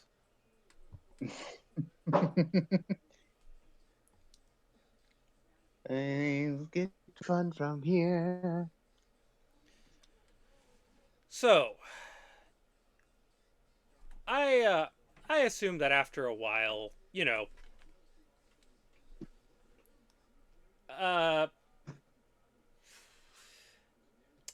you get the information that was gleamed from the interview that the Inquisition members gave. And of course, the Inquisitor of the Sith Empire. They managed to get some very useful information on how the weaponry from the Eldar works. Hmm. A very useful information to have, wouldn't you say? It only took a bit of persuasion and getting the prince down into the room for a few questions.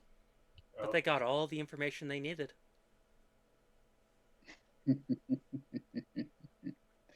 Pity to them, I suppose, but... Oh, the Eldar is still very much alive, unfortunately for the Eldar. As they're transported to a starship that takes them to a station to be questioned by the Federation. So honestly, that's probably the best. That's probably the best end case scenario for them. I mean, they could have left my character with them. But eventually, Yeah, we were left with a fucking head pulped. But eventually, you're all called back up to the bridge, as to be expected by officers.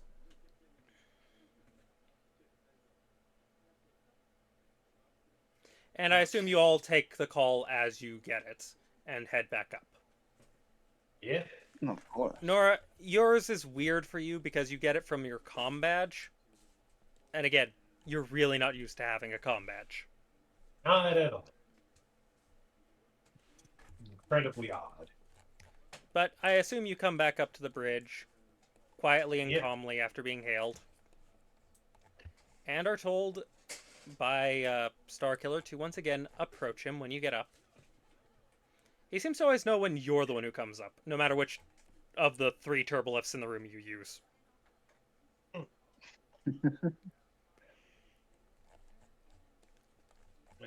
What is it that you require, Lord Starkiller? Why, we have another mission for you, my dear servant. What else would I be calling you for?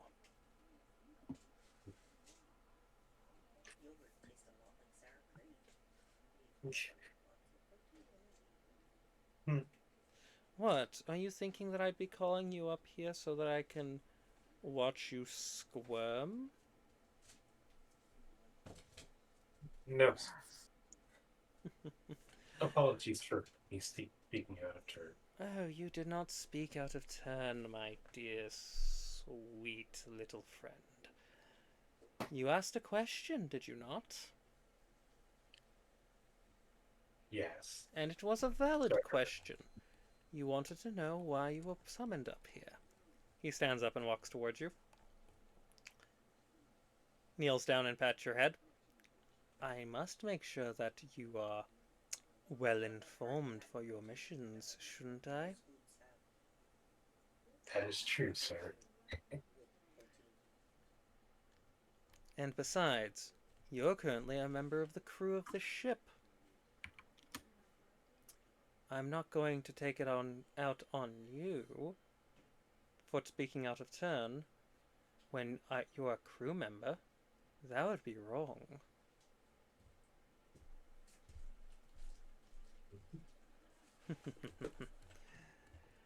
He stands up as, the others start pouring in.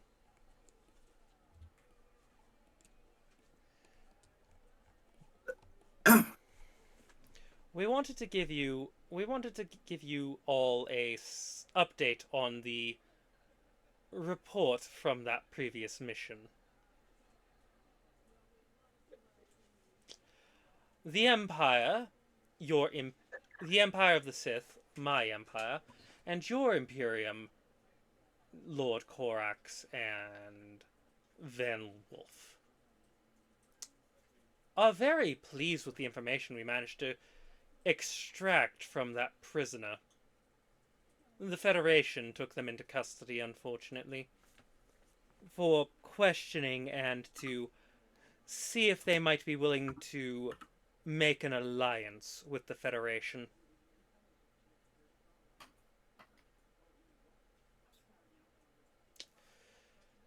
I'm not partial to this outcome myself, but if it brings them to heal, it brings them to heal, right?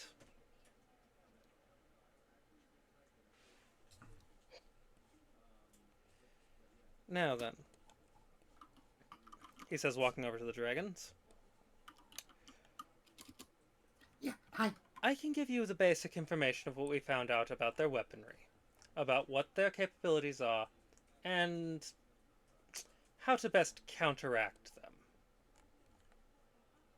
We found some interesting facts whilst doing some experimentations a couple years ago involving your Psycha population and the Vulcan population of the Federation.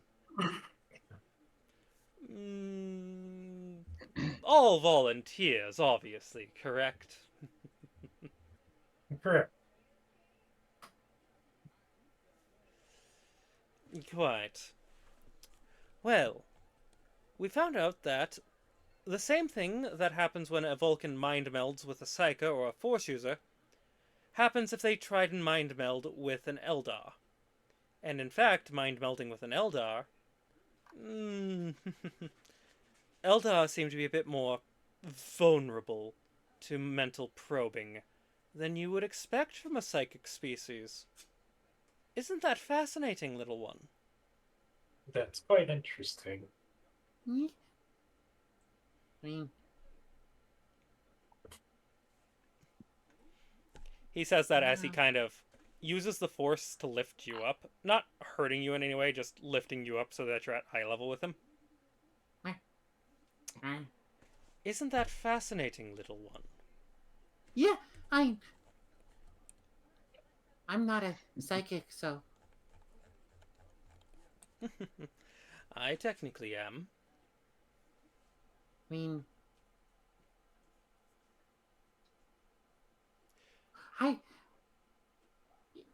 well, depending on how you think of it, I'm just a creature that was born in hyperspace. That makes you very useful to me. But I digress, he says with a shrug. We got our information. And, thanks to you two, we ensured that the Aldare weren't able to recover much of their work.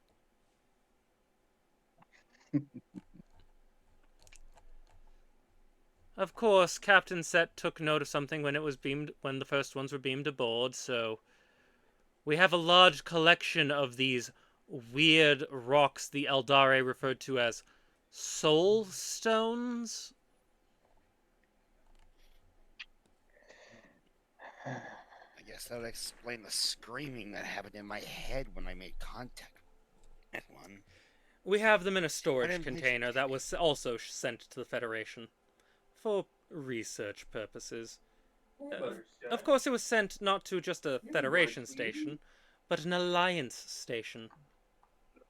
One of our many, many Alliance stars, as you have taken to calling them, removing the death from the initial blueprint's name.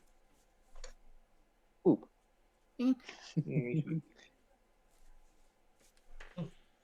I mean, they still have enough power to destroy an entire planet, but they removed the Kyber crystal-based weaponry from the blueprint, replacing it with what do you call those things? Phasers? Phasers. Thank you. Phasers. Yes. I'm quite fascinated by those. Do you think I'd be able to requisition your Federation to get one? I mean, you'd have to ask them.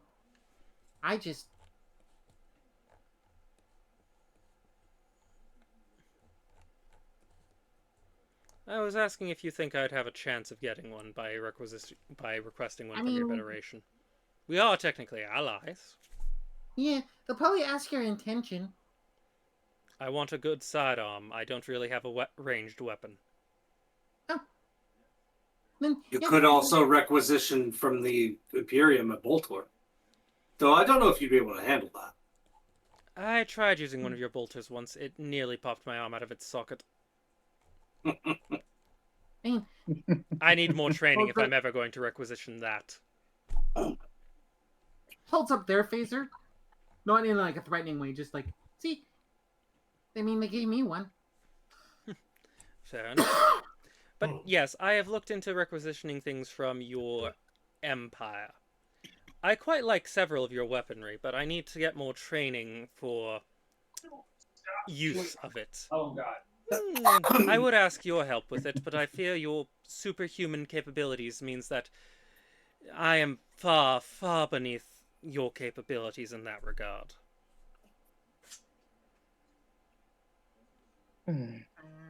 Seeing as we're able to one-hand most things that you can not. The only way I was able to safely use one of your bolters is by using the force to pull the trigger. And I was told by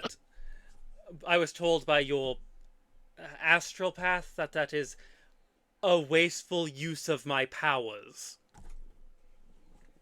Whatever that means.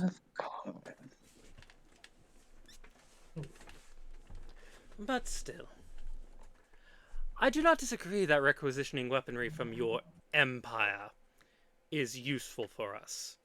It certainly packs its punch when dealing with the rogue force elements, such as that horrendously reformed Jedi Order.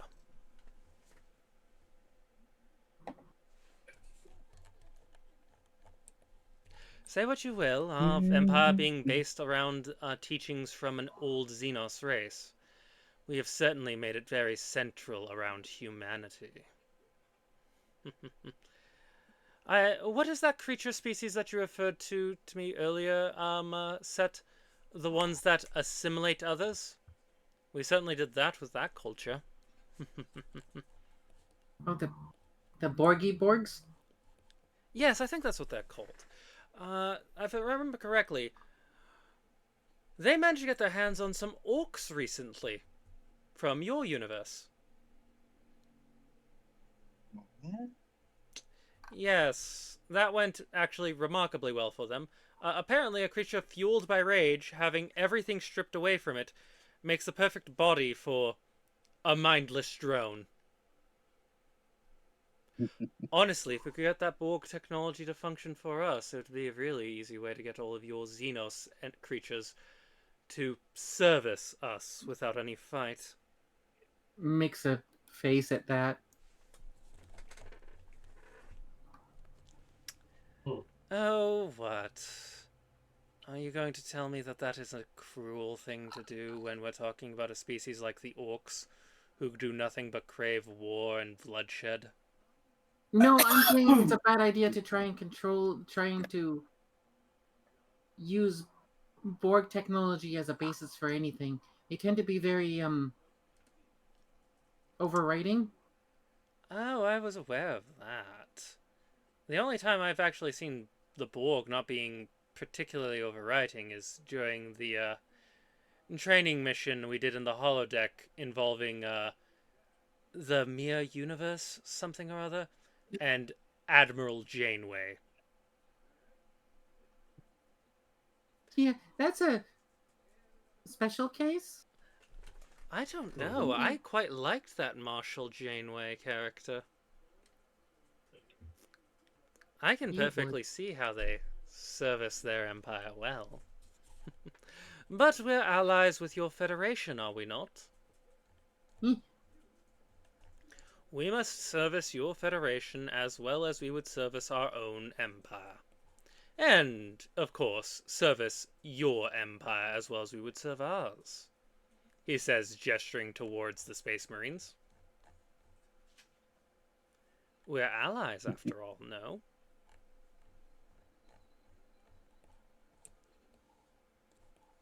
But you can't blame me for thinking that bringing hostile elements who seek nothing but bloodshed and war to heal is a bad thing.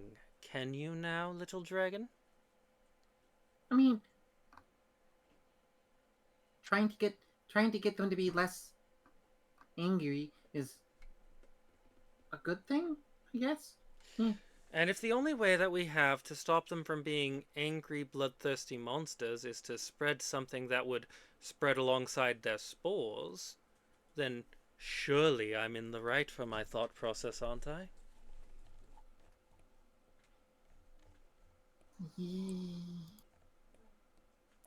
What is it that Vulcan's saying you brought up to me earlier, Setis? The needs of the many outweigh the needs of the few?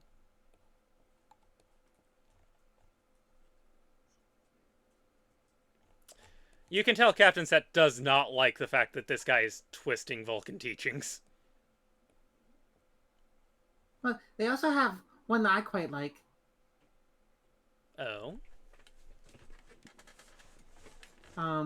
Well, it's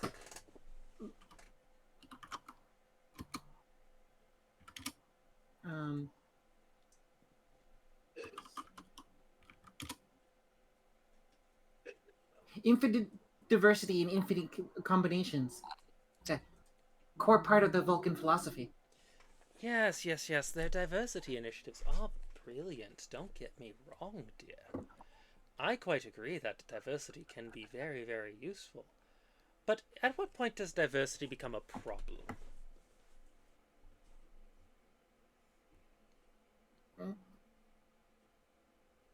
When there are hundreds of bloodthirsty, screaming, mildly psychic monsters who can warp reality just by their own thoughts?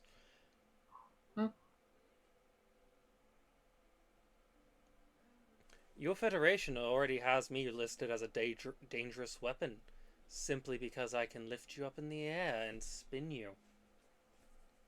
Yeah. Without touching you. Surely, those orcs are considered weapons of mass destruction, and some form of restraint need be made for them. Well, there's probably easier ways to do it than try to Borgify them. Then, I mean, what if we try to alter their genome? That would be a fascinating concept, but you need to remember they are fungus. Yeah. Altering their genome would work if we managed to knock them down to 1 or 2 specimens. But we'd have to still have to wipe them out en masse. And does your Federation not frown on that? Genocide is usually a bad thing. Exactly. We'd have to alter the genome of a specific orc, have them propagate, and then wipe out every other orc in the galaxy. The Federation frowns upon that line of logic, does it not? Yeah, but there's well, try and find some non-violent solution anyway. I am proposing a non-violent solution. No, you're proposing a very violent solution. The Borg are violent. I propose... I mean, it could be worse. I could be proposing the Empire's solution. The Empire has prescribed... eradication of affected planets.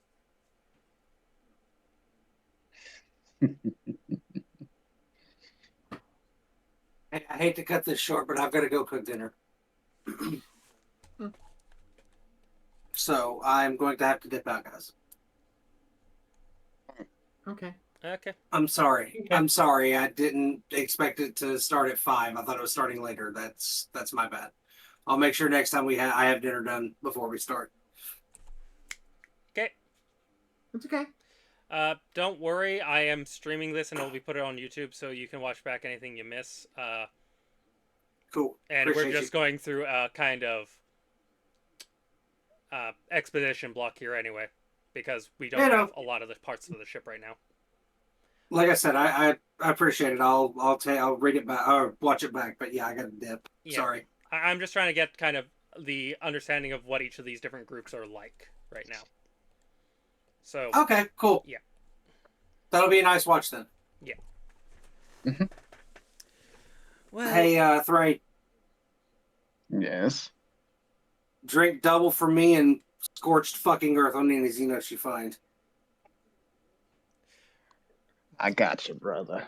Please remember, the species of the Empire, though alien, are considered at heel. They serve our humanity.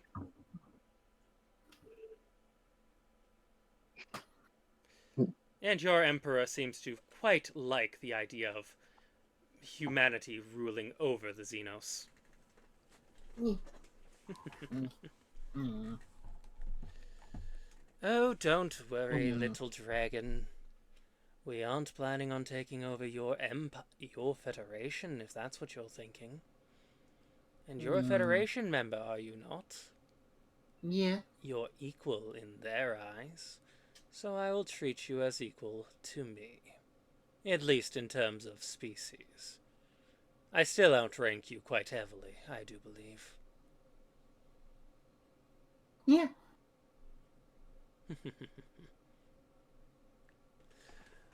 Also, hi, Jenna. Now then.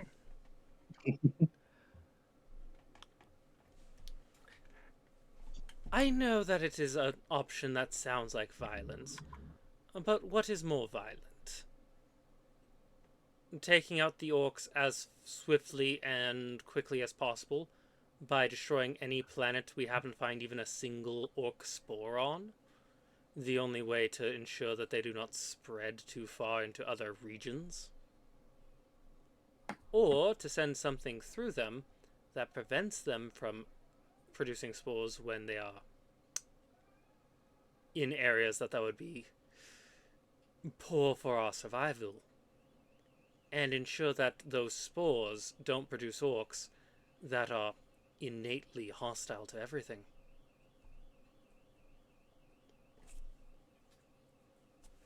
Well, I say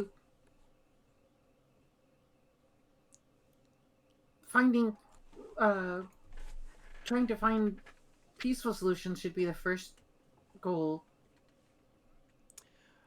Oh dear, we sent a peacekeeping mission to try and talk to the orcs.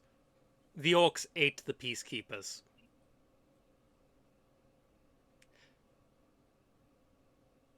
Well, there is no peace with the orcs. So, what is your opinion of my suggestion, Lord Space Marine?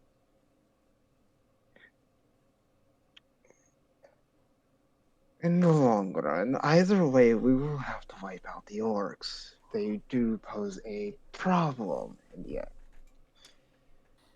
But if we're able to bring even a small portion of them to heal with something that ensures that we can control the population, that would be useful, would it not? If and only if we are able to use it on their war bosses. Naturally. If we use it on the war bosses, they will immediately follow. Exactly what I was thinking. But of course, I lack the ability to assimilate anything. I don't have any probes for that. And unfortunately, I'm pretty sure that the Federation friends here would frown upon me. Seeing if I can get any more information about the probes that were used by... what was their name? Marshal Catherine Janeway?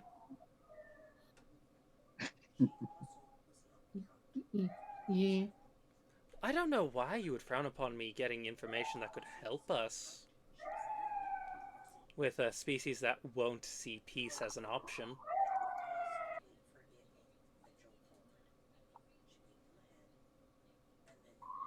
Is it because the species that you once thought you could not have peace with stands in this very room with us? He kind of gestures to like 3 Klingons and a Romulan. I mean, that's just more proof that even sworn enemies can become allies. Oh, and I'm sure you'd want us to work with those Jedi, correct? Yeah. The cult of people who kidnap children and indoctrinate them into their belief system. Quite a nasty bunch, I would say. I would quite agree with you, my dear. Would you have us have peace with that sort? Well, Whilst they are still doing that? We Sith believe that an adult should be trained in the Force. Tell me why we should train a baby from birth into it, strip them away from their families, and tell them that feeling emotions is bad.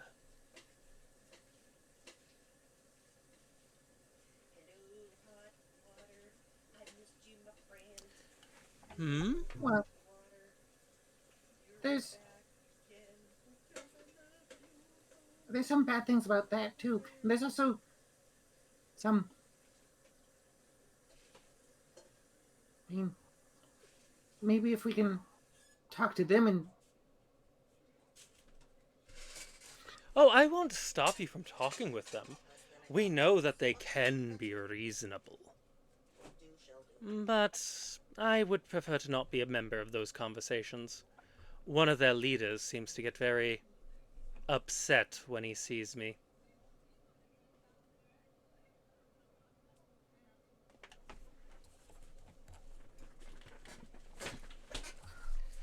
Hmm. Nora, Yes. could you go to the replicator and get me a cup of tea, please? Understood. Right way. The nearest replicator is in the ready room. Wait, which one's the right room? It's the office right over here. Alright.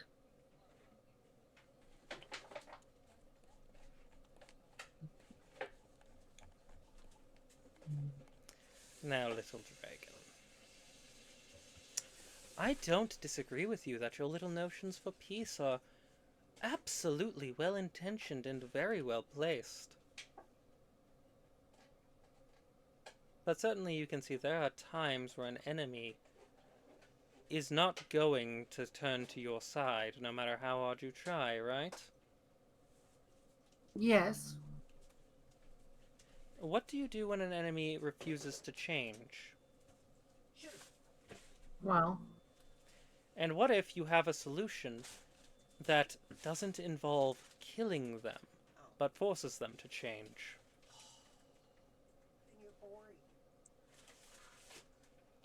Surely my suggestion in that regard is better than what the Federation currently has to deal with that, which is fire all weapons at that enemy ship.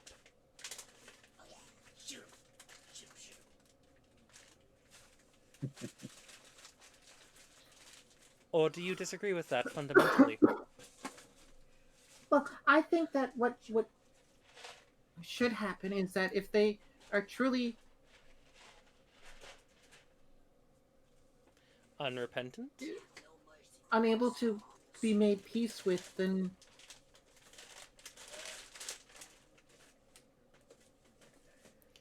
Besides, aren't there a type of Borg that can assimilate, but aren't a part of that collective you talk about?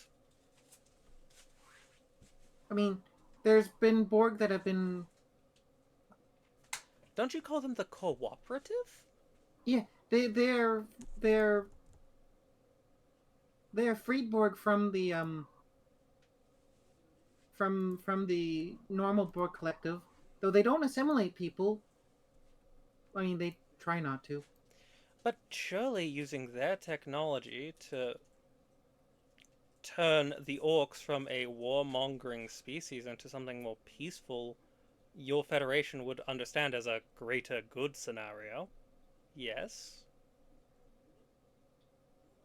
I mean, if that's the goal, then yeah, I can see that. But there's also But you don't like the there's fact also that I the talk in bringing things to heal and servicing us, do you? well, there's also the Cultural ramifications? well that in whether or not we have the right to interfere that much with another race's natural development.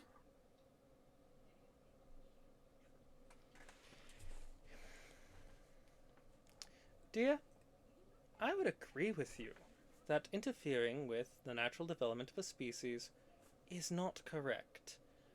But we're talking about a species that actively goes out of its way to kill everything in sight and fight anything it can.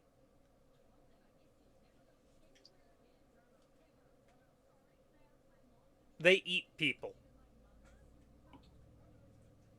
They ate Federation officers, officers of the Empire of the Sith, and Imperial officers from the Imperium of Man. Is that not an attack against the Alliance itself? I mean, In our book, that would be an act of war. One I'd be happy to give them. And let me ask you, Lord Space Marine, Ain't nobody talking. what would your opinion of my suggestion be? My opinion. The second I cut into an onion, you all were like, you called me Bob? No, I cut an onion. That's it. Turn them into a type of Borg that is cooperative with us, serves us, and Think I might go wanna add from some there. potatoes to the potato. I think we can come up with a bit of a more fun way. Oh, I'm certain that you can. I'm just giving my suggestions. Either way, though, that's neither here nor there. We're actually being told that our next mission is going to be taking place in my home galaxy. oh, Yes. Hmm. He takes the cup of tea. Thank you, dear. You're welcome. He takes a Towards sip. Star Killer. He takes a sip of it. Should have specified flavor. This is Vulcan spiced tea, though. It's quite good. Quite good.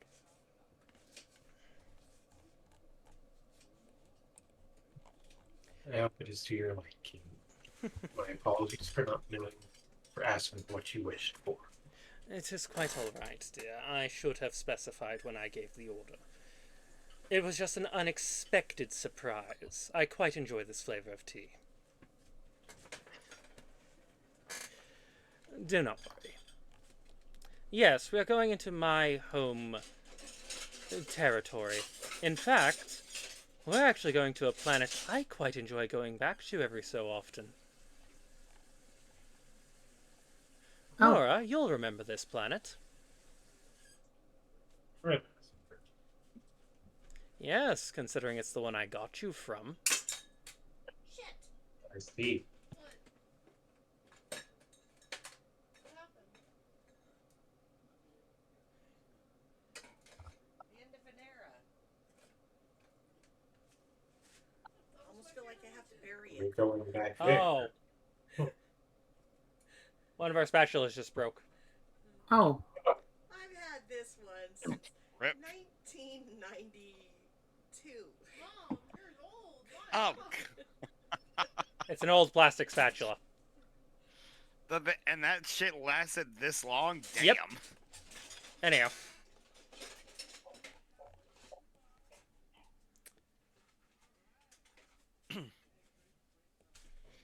It's made hundreds of meals for us.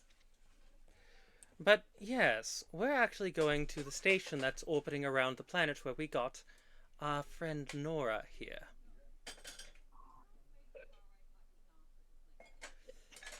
oh, This is a very vital mission. You see, that planet was taken over by the damnable Republic of the Jedi.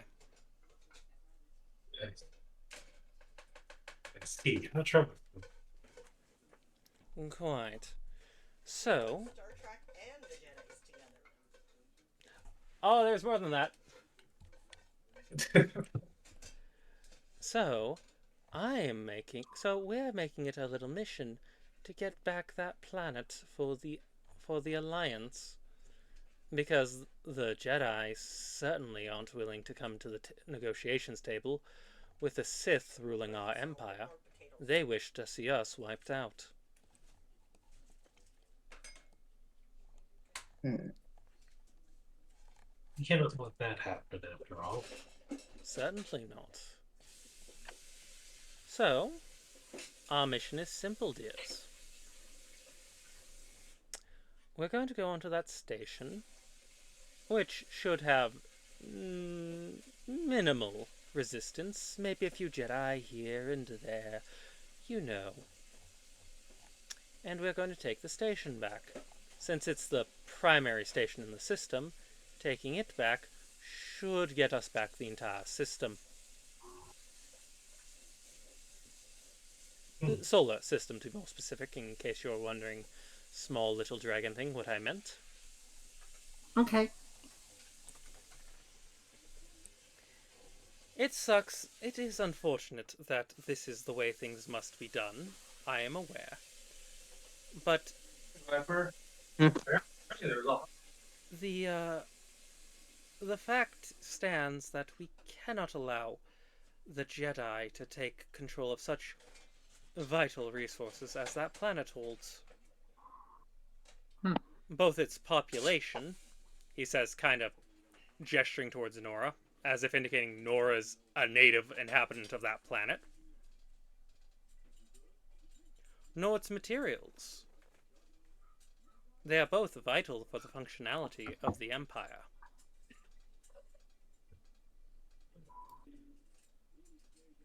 I mean, are there not plans like that for your Federation? I mean, yeah.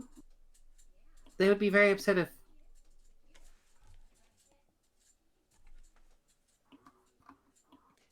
any of the core planets got taken over.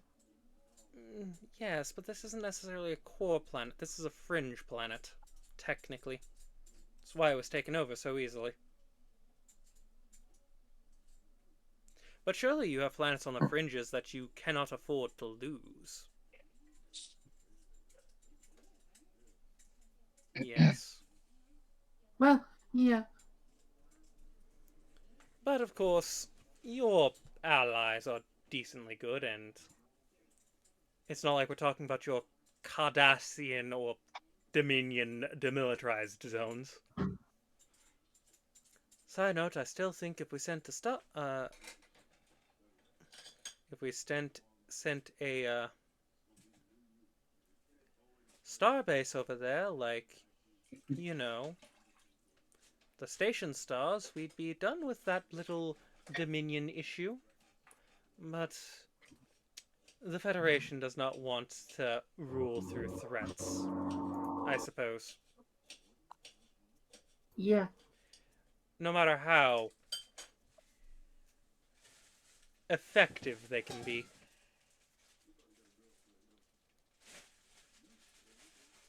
But I grew up on Coruscant. What am I to know about these sorts of things?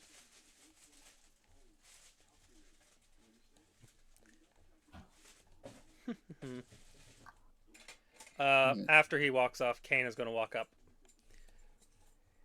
Yeah, alright. So, don't jump on me, he says, pointing to you.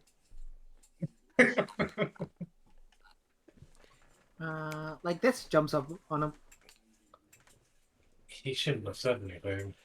I hate you so Really much. should not have. Anyhow. So, yeah. We're looking into ways to deal with the orcs right now.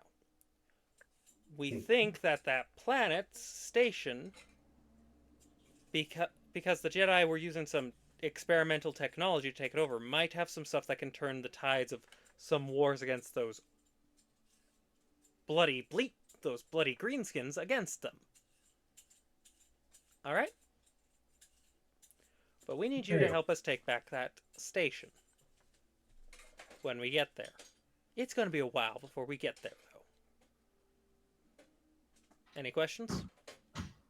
Are we to leave any survivors? You hear Captain Set speak up. Yes. Much to the chagrin of the Dark Lord over there, yes, you are meant to leave survivors. He has tried to argue that if they are Jedi, they should be wiped out, but Set has stated that the Jedi can still teach us much about their culture and why they do things. I'm not sure what you can get from a cult. Certainly not the question. Might I remind you that the religion that my people worship is called the Imperial Cult.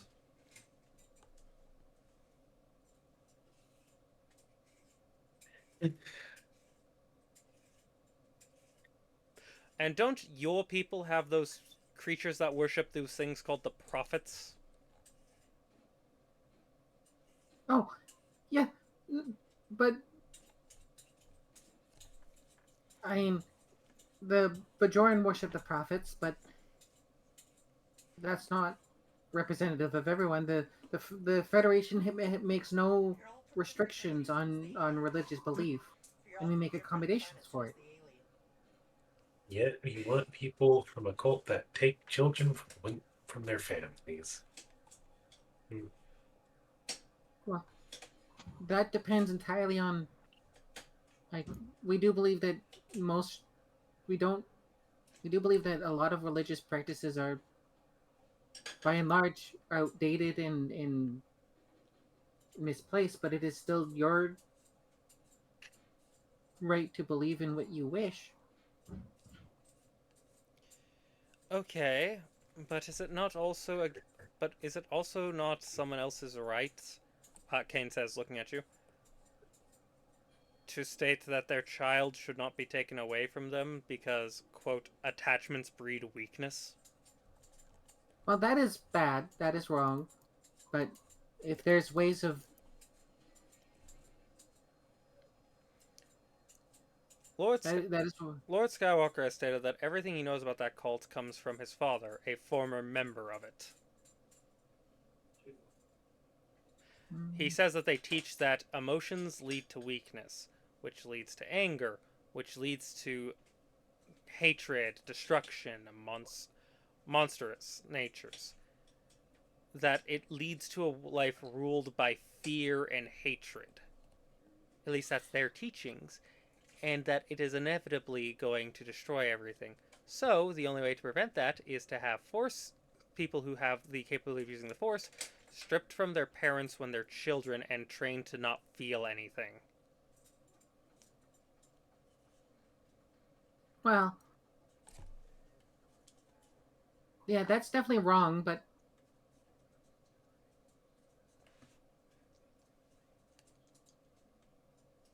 And they're apparently very dogmatic in that.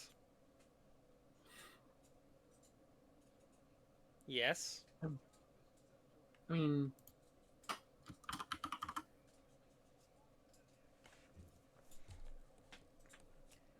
At least we Sith believe that you should feel your emotions. You should go through them. They can make you stronger, most certainly. But they're also important.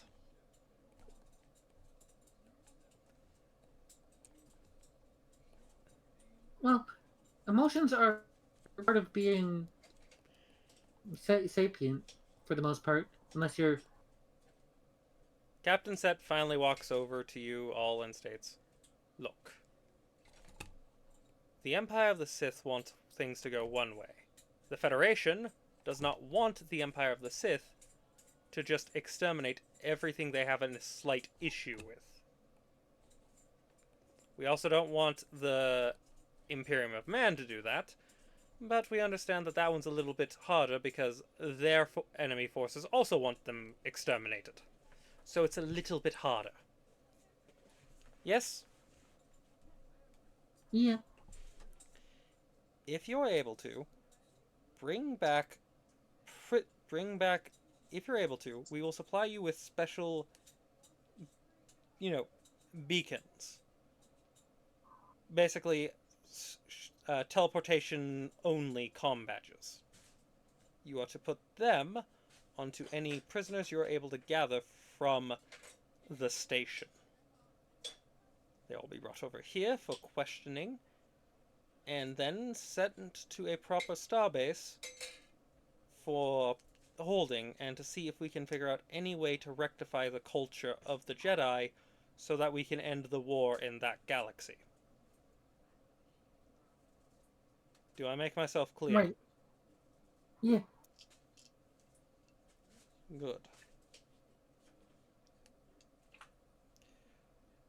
Lastly, I need you all to do one more thing for understanding of what's going to happen. You What will is that? each be supplied with a standard issue phaser set to stun. Again, we do not want to kill as much as possible. Whilst setting things to kill will be permissible, we would prefer it if you just stun the opponents and then teleport them to the brig. Yeah. Do I make myself clear? Even to you, Yes, sir. Nora. Yes, sir. Now, Nora, we will state this as well. You have been granted permission to utilize your Eidolon on this mission. Understood. Good. It's a pretty good time to use Cupid for it. Then all I have to say for you about this is that we are going to have to set a course. Okay. Lieutenant Commander Alexa, De Blake, what's left in the diner? set a course and engage. And that is where we will end today's session. Alrighty. So, how was that for everyone? I liked it. Pretty I good. enjoyed it. What was your guys' opinion on the different groups? Did I do a good job of kind of differentiating them? Yes. Yeah, that's it. I'd say Definitely made the Sith punchable. I mean, yeah. Now that I you would've- not punch my boy, thank you. Normally, I would agree with Viper, but the more I've thought about it over the years, I can kind of see it how the Sith functions, and that I somewhat agree. Again, I Okay, like not so punch the my- Sith here are functioning with a variation on the Sith Creed. Specifically, they put in a specific word because Q decided to fuck with the Emperor even more. Oh boy. God. So these Sith follow a creed that's different than the actual Emperor, and Darth Vader and anyone he's taught follow this version of the creed. And all they did was they changed one word. When. When peace is a lie, there is only passion. Through passion, I gain strength. Through strength, power. Through power, victory. Through victory, my chains are broken. The Force shall set me free. I feel like I've heard that form of the Oh, creed that's the Fifth before. Creed. Yeah. The Wasn't normal that- version of the Sith Creed doesn't have the word when at the start. Yeah. It just says peace is a lie. Yeah, because like that sounds like a version that Darth Revan uses. I think it is.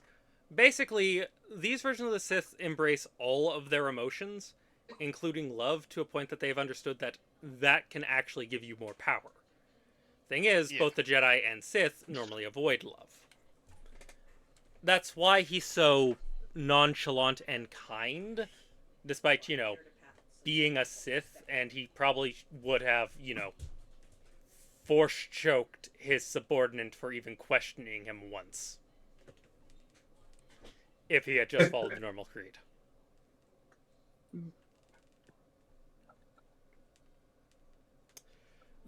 His logic, however, goes into this. Any enemy must be brought to heel. If they are brought to heal, they no longer serve a threat. Once they are at heal, we can figure out how to make them useful. Once they are useful, they can work their way into citizenship. Once they have citizenship, they are a person again. That is the logic they use. The Empire, he actively is utilizing this with Nora. So, mind if I give a bit of lore I have written down for Nora's homeworld, even though Chibi doesn't know Sure. about it? Chibi, your character species are almost entirely servants at this moment in time. You lost a war to the Empire. Yeah, that would do it. You tried rebelling, you lost, and basically it stripped your people of most every right. You were born after that. They perfectly know the only thing about being a servant. Luke is a relatively kind person compared to most other Imperial members when it comes down to how he treats you. Like, he's obviously not, the nicest person, Yeah. but he's not, like, standing there and force choking people because they mildly irritated him. He works through manipulation. He wants you to serve him. He'll praise you. He'll reward you. If you fail him, he'll simply state that he's so disappointed in you, and then encourage you to do better next time. Still having thinly veiled threats behind every action he performs. Okay. Goodness. But yeah, I thought that was a great way of portraying him. Whereas most of the Imperial officers from the Imperium of Man you'll run into, they're kind of sort of put into a back seat as of late because of just the fact that basically the entirety of the Imperial Navy has been disbanded, and along with them, a good chunk of the Astral Militarum. Because of the fact that Starfleet has managed to provide weapons that are actually highly effective against the enemies of man, to such a degree that only a few people with phaser rifles can take out an entire army of orcs. So it's not hard to deal with the tides upon tides of things, but they're looking for permanent solutions now. Not just temporary fixes of, we need to get the greenskins off this planet. Right? And lastly, we have Starfleet, which is just dealing with two forces that they're only allied with because they were the major powers in the universe, and they actually offered to work with the Federation to protect them from the threats and dangers of their home universes.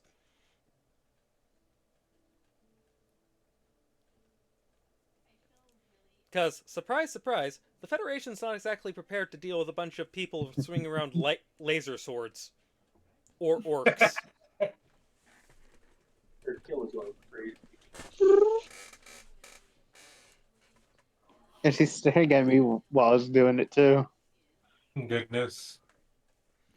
So yeah, I hope everyone had fun. Yes. This is quite enjoyable. Yeah. I hope Chad also I enjoyed have this. some ideas. Oh, that's good. I've become more than a servant. I've become slightly higher up in the totem pole. If only slightly. You're still technically the slightly. lowest ranked person in the group. Yes. Literally. That actually makes me wonder what all of our ranks are.